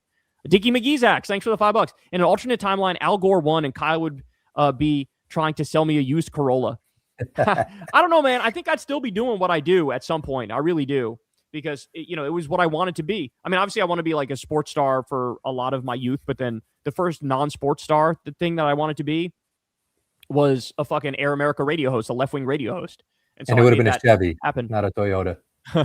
T-Lane, thanks again for the $10. With the Artemis launch, I am seeing people argue about the moon landing and if Earth is flat or not. The Earth is obviously cylindrical, which is why you can see the curvature and fall off the edge. Appreciate you, man. Thank you, T-Lane. Just Eldon Yeakel, thanks for the $2. I need Kyle to roast me putting Samoas in detail. Oh, bro, that is like next week. We got you, bro. Your taste buds are like just totally fucking slayed. If that's the case, it's like what is going on with your taste buds, bro? Francis Calhoun, thanks again, man. As far as the moon, some are worried because there were reports of safety issues being ignored because of course they were under these idiots. It's exactly right, man. They do not give a fuck about safety protocols. Bleach, thanks for the $10. As a therapist, Kyle, I don't disagree about letting the small things go, but many grow up their whole lives being taught not to say things or complain, which can lead to resentment in a relationship. Yeah, that's interesting. And I'm sure you have more insight in this stuff than I do. I'm only saying like what works for me. But yeah, I could definitely see that being the case. I could see it backfiring. I could see what I do not working for a certain kind of person. Shout out to you. Appreciate you. Shelly, thanks for the $5. Why are folks acting like 1.5 trillion is new? Trump brought that number up back in January for military spending. Well before the war. Yeah, I guess now it just seems more real, right? Because they're asking for 400 billion just for this war right now. So like they're not fucking around. When he says 1.5 trillion as an actual military budget, as he cuts every other social safety net program, he means it. And now it's like more getting down to brass tacks. So I think that's why people are reacting like, oh shit, he's going to do this too, just like he actually did the Iran war. It's just more real to people now. Keith Black, thanks for the $5. Do you ever find yourself going a little accelerationist and thinking our time on top just ought to end? Well, I mean, I'm an anti-imperialist, so of course I think our time on top should end. I think we should have a world of egalitarianism and equality and justice and fairness. But yeah, Trump is speeding up that process. The thing that sucks, though, is in this transition into not being a global empire, that's where all the pain is going to be, right? In the transition. And so he's ushering in that transition. And unfortunately, we're all fucking living through it. We got to live through all the pain and the hurt. Like, I'd rather not live through another Great Depression, but that's what he's ushering in. Austin, thanks for the $5. Kyle, Justice Democrats 2.0, make it happen. Bro, Justice Democrats still exist. Go support their candidates, man. They're out there. They have a list of endorsements on their pages. Go check it out. Justice Democrats still exist to this day. So just because I'm not running shit doesn't mean they're not doing their thing. And I highly endorse them. They're phenomenal.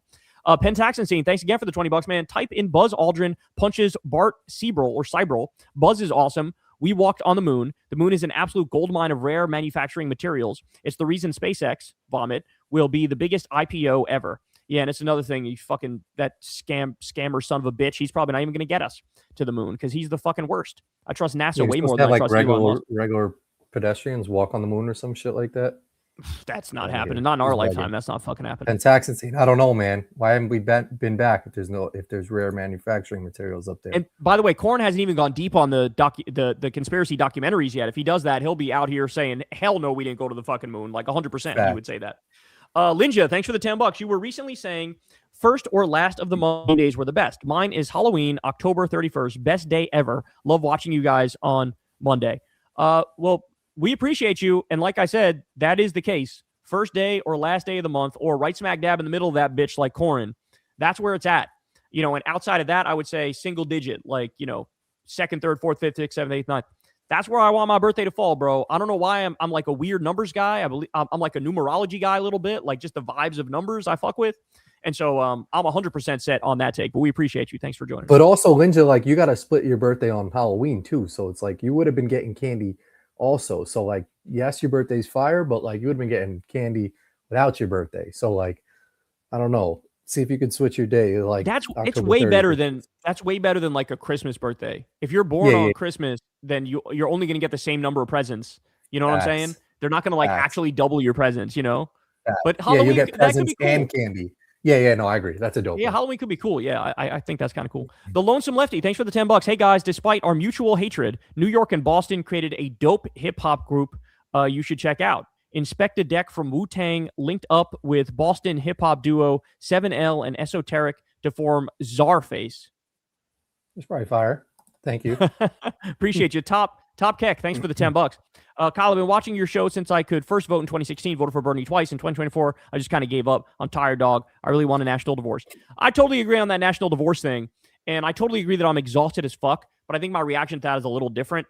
It just makes me want to like be more aggressive and be more active. You know what I'm saying? It's almost like I'm in like this zombie state now. Like I would compare it to, there are times we've had to take the kids to the hospital for whatever sort of medical issue they're having. And like when you go into parent mode, you just act, you just do shit. You just get in the car, you get your shit ready, you bring them there, you're strong, you handle everything you got to handle. But like you're not really even conscious. You're just doing the shit. You know what I'm saying? And that's how I feel about the whole country right now politically. Like we just got to do the shit. Like, it's not going to feel good. It's going to be whatever. We're exhausted. We're tired. But just do the shit. Like, let's fucking defeat these disgusting fascists and arrest them and shit, Bro, I think Benjamin is a secret NBA player on a fucking NBA contract blessing us. Like, shout out Benjamin, man. That's incredible. Yeah. Appreciate you, man. Very, very, very kind of you. Just flew to Moronic DNC conference with PV, Progressive Victory in New Orleans this week. It's surprising how many party higher-ups are socialists, but still can't get anything done because of overwhelming inertia and also infighting and also centrist. Damn, bro, that's crazy. But I'm happy to see that Progressive Victory is involved and going to like a DNC conference and stuff. We've always needed sort of infiltration by lefties in these broader fucking, power centers. And so shout out to you, man, for doing that. That's some real ass respectful groundwork right there, man. And thank you for the. He did this shit last week with the Progressive Voice. Like he seems like Progressive he's doing a lot of good Victory. Progressive Victory is the name of the group. And everybody check them out too, by the way. If you wanna get more involved in politics, if you wanna like actually get like directly involved and like make something of it and become more hands-on, go check out Progressive Victory. I'm sure they can use, helpers and staffers and people, helping them in all sorts of ways. So appreciate you, man. You're the man. Yeah, thanks, man. You're helping me change my water heater one day at a time. Thank you, bro. Top Keck, thanks again, man. Kyle, I've been watching your show since I could vote in 2016. Oh, we already did this one. But shout out to you, Top Keck. Appreciate you, man. Do we do this one? I was trying to Fly Chomper Fly. Thanks for the $5. Reason we go to the moon, someone is going to stake out territory and mine it, so we're going to do it. Also, it's a lot closer than Mars to practice space stuff. Yeah, I think you guys are right. Silly me for not realizing immediately. It all comes down to greed and capitalism. John Maher, thanks for the $20. Prediction on 28, no pressure. No, I mean, I can't really give a solid prediction, but what I'll say right now is what the polls are showing, I think, is accurate. I think right now, Kamala and Newsom are leading, depending on which poll you look at. But I think there's a very decent chance that some outsider candidate, some lefty candidate, sort of surges and captures the imagination of the Democratic base in the country. And I also think Democrats are heavily favored no matter who wins the primary. That's what I would say. Martin Lawrence, thanks for the $20, man. Love you guys. Two things today. I went to college for software engineering, and now it's next to impossible to find a job thanks to the AI takeover. Jesus Christ.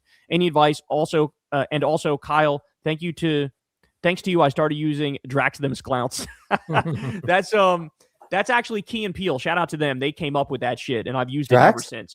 Oh, Drax really? them Sklounts. Yeah, it's a funny segment. It's funny skit they did, like two weird dudes on a plane talking to some guy about how we'll fuck up terrorists if they come on this plane, but they're really weird, and so people think they're the terrorists. And he said stuff like, "We gonna Drax them up," and the other guy goes, "We gonna Drax them Sklounts."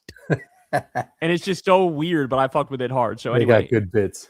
Yeah, I think it's called. Type in like Key and Peele Terries. Terries, and you can see it, and everybody I think will like it. But anyway, wait, what was the question of the person? I forget the fucking thing that he said. Where was their shit? Here it was. Software engineer. Any advice? Bro, I wish I could help you, man. I wish I could help you. I really don't have any answers for you. It's just, I just feel like it's evil. I mean, my initial reaction to it is like, we got to defeat these AI fucking assholes. We got to ban building of data centers. We got to like reel these fuckers in, because we just can't have people losing their jobs when they fucking study their lives for it and they just get taken away from them all casually. So I would say, bro, just do your best to find something that you like doing and then lean into that. You know, find something that like you could actually pay the bills and you don't hate. That's the only thing I could say. Cheyenne Sarin, thanks for the $50. Very kind of you. Hey, Kyle, do you deny that Iranian security forces massacred thousands of protesters? Amnesty, the UN, eyewitness testimony, and video shows this. Trita Parsi says that organic protests began, select clashes by Kurds versus cops, then the IRGC massacre. I don't deny that the IRGC killed some protesters. Do I think the answer could be thousands? Yes. However, I think the answer is probably low thousands, like maybe 2,000 or 3,000, something like that. That's my best guess as to what actually happened. I think that it is very likely that anybody above and beyond 2,000 or 3,000 who died, it's very likely people who were armed by the U.S., who were prodded on by Mossad and the CIA, and they ended up killing many more people. So I would venture to guess that half or maybe more than that were not killed by the IRGC. They were killed by the agitators and instigators who are backed by Israel and the U.S. And the fact that Trump came out and openly bragged about how we gave these people arms, I think he was referring to this. He was referring to giving the Kurds arms and trying to get them to the anti-government protesters, right? So it's not that the IRGC is innocent. It's that the propaganda has been gone into overdrive to try to portray it like they're pure evil, and that's why we need to intervene. It's part of like the pro-war slop propaganda to make it seem like they're so evil, they're so terrible, they're killing all their protesters. Meanwhile, we literally went in there and bombed even the areas in Tehran that were the anti-government protesting areas, right? So I just think it's overstated in the West what the IRGC did. But that's not to say they didn't kill anybody. I'm sure they killed at least 2,000 or 3,000 people. Appreciate right, you. You got a couple more minutes. I'll try and get to some of these bigger ones here. Yeah. Let's bang these bitches out as fast as possible. I know you agreed with Maher's take on 9/11. U.S. are cowards for lobbing missiles 2,000 miles, and the hijackers were brave. Strange the politicians that won't go on Hassan will gladly go on Maher's show. Hypocrites. Exactly. And yeah, Bill Maher was right. That was back when Bill Maher was not as annoying and dumb. He said something true, that it's not cowardly to fucking kill yourself for a cause, even though it is evil, right? Thank you for the $10. Handle, thanks for the $5. Corin and Kyle, what is an app you wish existed that doesn't exist yet? I don't know. I've never really thought about that one, man. I never really thought about that one, but I think we've got enough apps. Yeah, true. Let's cut them in half at least. Craig Reeves, thanks for the $10. I can see why you and Crystal love Fairlife protein shakes. LOL. So good. Yeah, they're incredibly tasty. It just tastes like a milkshake. Oh, is that a Fairlife shake there that you have? Yeah. Oh, yeah, Fairlife. And their regular milk is fucking phenomenal, too. Yeah, it just tastes like a milkshake. It's amazing. Yeah. T-Lane, thanks again, man. I 1,000% did make a pass for her. I was laughing the entire time I was making it, framing it, and getting it notarized. It looks like an actual diploma. She thinks it's funny, though, and still has it in a closet. Yeah, I mean, it's funny. I would react the same way she does, though, and still not say it. But it is kind of funny that you made it. Appreciate you, bro. Jagger, thanks again, man. I don't really understand hype or hate with Hassan. He's pretty boring and comes off as a dumbass to me personally. I wish the left had a Charlie Kirk who gets people to vote Dem like Kirk did Republicans. There's a lot of people out there working on it. I mean, we were just talking about Progressive Victory. They're out there in these streets doing the hard ass work, man. And there's a lot of fucking creators who are affiliated with them. So they're out there, man. But little too hard on Hassan. He might not be your cup of tea, but he's out here trying to spread the good word of left-wing politics. Drew Ban, thanks for the $10. Kyle, if you don't run for president, I'll crash out. But a fence in 7th grade in 2015, what a wild, strange ride it's been. Well, thank you, Drew. I appreciate that, man. You're going to have to wait quite a while because I'm certainly not running for president anytime soon, if I ever do, which is unlikely. Freddie Gomez, thanks for the $14. Hey, Kyle, I was trying to watch the live video you posted earlier, but I kept getting distracted by your stringy ass Band-Aid. What the fuck happened, bro? What up, Corin? It's just a golf blister, bro. And I didn't even realize when I was on air that I had the string hanging out, but obviously I would have not done that if I realized everybody was going to. Those are the Band-Aids that like the nurse used to give you in class, but those shits good, will stay on forever. No, that's they're mad good. Yeah, that's why I got them on. So you just deal with the string. They you know get what I'm saying? stringy, but those shits are suctioned on your finger and will 100%. fucking block your cuts or whatever. 100%. Rizzy Rage, thanks for the $20. Thanks for all you guys do. How are you both preparing for the impending economic issues the Iran war will bring to the U.S.? I mean, what can you do, right? Like, what can people do? I don't know. Like, I'm not like a stock trader. I'm not going to like short the market or whatever. But I don't know, just sort of bracing for impact like everybody else, paying a shitload of money for gas already like everybody else. Brady, thanks for the $20. I see you covered Amy McGrath in a CNN clip today. She's running for Mitch McConnell's seat and is unpopular as fucking Kentucky. Your opponent, Charles Booker, who is a grassroots progressive, needs to win. He's also anti-genocide. Yeah, Charles Booker, I believe he was one of the original Justice Democrats. That guy's the man. So shout out to Charles Booker. I'm definitely on his side over Amy McGrath. It's kind of annoying that Amy McGrath is still trying when clearly she's just like a fucking robot. But appreciate you, Thanks, Brady. Broadway Scott, thanks for the $20. Did you see Tony Gonzalez, the Tony Gonzalez text? Is he out sooner? If Sean Harris wins by a miracle in Georgia and we win in New Jersey 11, House will be tied. Also, love the C&K highlights and would love to see Kyle collab with Hassan. Thanks for calling out Hassan derangement syndrome. Yeah, Hassan, for sure. I mean, him and I talk on a semi-regular basis. We text every now and then, but yeah, I mean, if next time, if I'm in LA, for sure, I would go on his show, and he's welcome to come on ours here if he comes, to the DC area. John's Laughter, thanks for the $10. Kyle, you should do a conservative commentator slash grifter tier list from Joe Rogan, Tucker, Michael Knowles, Dave Rubin, Dave Smith, Thomas Massey, Jimmy Dore, Charlie Kirk, etc. That's not a bad idea. I kind of like that idea. Conservative commentator grifter tier. I kind of like that. Does that exist already? Because I'd have to use one that already exists in order to do it. Mohit, thanks for the $20. Government shouldn't run like a business because business only goes to maximize profit. Government should max well-being of its people. To do that, perform left policies like a business with project managers sticking to strict budget timelines with accountability. Totally agree, man. That just sounds like good, efficient government to me. Shout out, Mohit. Appreciate you. Thanks for the $20, man. George Wade, the man himself. Thanks for $5. Corin, yes, I'm eyeballs. Watching? Oh, okay. Yeah. And no unmelanated people can't use that word. The word A or R belongs to the diaspora only. This was decreed by the ancestors. I agree.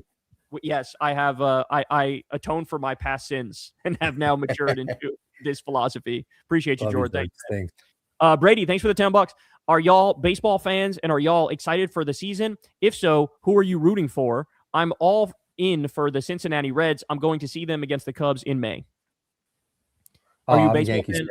Yeah, I'm a Yankees fan too. But I probably should be a Mets fan because they're more the working class team apparently. So I'll go for both. Fan of even both. Their owner is like a billionaire and was in the Epstein files. The Yankees? Mets. Oh, for real? No way. Yeah. Oh my, bro, you got. There's nothing pure in this world. Allegedly, Christ, yeah. bro. I think he was named in it. Brady, thanks Shout for the out $5, to Brady. man.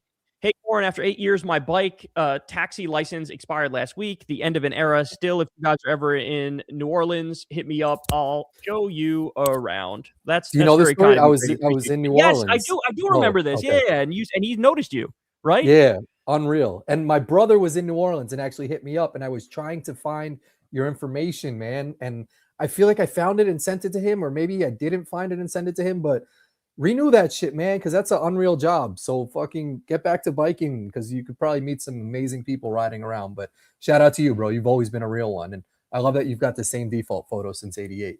Thanks, Brady. Corey the King, thanks for the $10. It's crazy. KNC, Iran fought against Islamic rise, Greeks Empire, Mongolian, Soviet Union, Ottoman Empire. To think they couldn't cut off the Strait of Hormuz. They've been war ready. Exactly, man. That's exactly right. They're like this is sophisticated shit. And like we're treating them like they're a bunch of fucking idiots. They're not. We're the idiots. Donnie, thanks for the $10. Hey, Kyle, I don't know if you know, but Jeffrey Epstein had a hand in creating 4chan. Yes, I do. I was close to its creator. Do you think he had an aim with this, given the far right spawned from it? Absolutely, 100% without a doubt. Yeah, the guy who created it, did it a day after meeting with Epstein or something like that, or on the same day he met with Epstein. All of modern right-wing politics is literally a Mossad Epstein psyop. That's what it is. So they all fell for it. 3 more because I see them. Noah, thanks for the $10, man. Kyle, how would you rank these Trump policies from worst to least bad? Iran war, big bullshit bill, tariff insanity, ICE kidnappings. Also was at the Jacobin event tonight with Crystal. Was so awesome. Oh, shout out, Noah. That's fucking awesome. Oh, that's dope. Glad that you went there. I'm actually just texting her now and asking her how it went.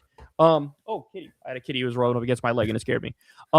Wait, go back. Sorry. Yeah, he asked me to rank something. I got to rank some shit. God, Iran war, the worst. ICE kidnapping, the second worst. Big bullshit bill, the third worst. Tariff insanity, the fourth worst. And yeah, that's how I would go. But they're all horrible. None of them are good. None of them are remotely acceptable. But yeah, by the way, the kitty came over here, rubbed against me and farted and then left. And it smells horrible, bro.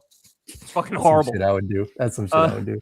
Demystified, thanks for the $5. Love you, Kyle. I've got so many people involved in politics thanks to your show. Also, you're hella funny with the unique catchphrases. Thank you, bro. Appreciate that. That's very kind of you.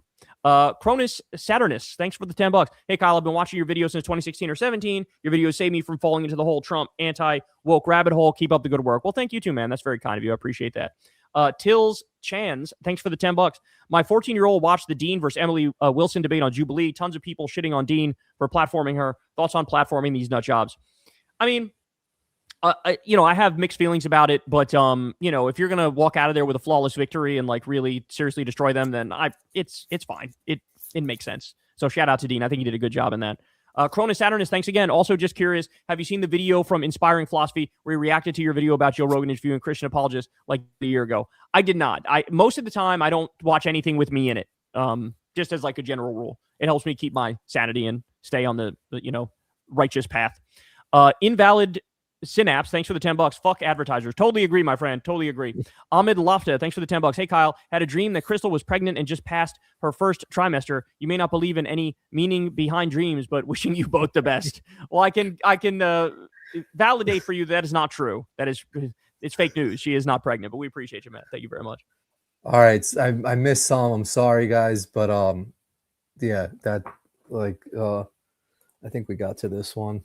Simulation theories is a sci-fi retelling of most religions' theories. The world isn't real, and there's a true reality outside. Could be. McGuire, thanks for the $5. Kyle, I'm very happy that Cuba is getting much-needed relief from Russia. How do we know it's just oil? Could we see another Cuban Missile Crisis? Doubt it. I think they're just sending oil and aid and shit like that. We would know if it was. We have satellites and shit. We would know if it was weapons. Fuck Sarah Longwell, the Bulwark, and this bullshit Hassan derangement syndrome smear campaign. I was a paid subscriber to them, and I'm canceling YouTube and Substack. Well, thank you, Alex. I appreciate you sharing that. And look, I like Tim Miller. I got nothing against Tim Miller. I got nothing against a lot of the, the never Trumpers who are actual liberals now. It's only the Sarah Longwell types and the corporate types and the fucking Israel simps. They're the worst, but everybody else is fine. And yeah, just have some humility and realize it's the left's time right now. And Tim Miller gets that and the other people don't. So, but shout out to you, man. Feel free to support Crystal Kyle and Friends on Substack instead of the Bulwark. That would be awesome. Appreciate you. Tug Stockman, thanks for the $5. Meat Canyon lampooned Hassan and Asmongold in recent video at 21:12. I kind of heard about that, but I didn't watch it. But I already don't like that because it's don't give me some false equivalence bullshit. Hassan is not the same as fucking Asmongold, and it's kind of annoying if anybody thinks that that's true, All right, we read a majority of all of them. Kyle, love you, bro. Thank you. What is love it? You too, man. Progressive victory. Progressive victory. Yes, is the name of the thing. Progressive victory, because he's a real one, always supporting Kyle and Corin and Corin's world. Thank you to him, man. Benjamin, thank you for all all that shit, man. You're fighting the good fight. Shout Kyle, out. All right. Love you, bro. Any last Love you guys too. We'll see you next time. Peace. Thanks, Kyle. All right, who's getting the last word? Anyone? No one? All right, there's some. Maybe my computer's just going slow tonight. All right, thank you for spelling my name right. Appreciate it, because it's literally in the name of the show. Love you guys. See you next week. That's a hard one to beat right there. Corin's goated with the sauce. All right. See you guys next week. Peace.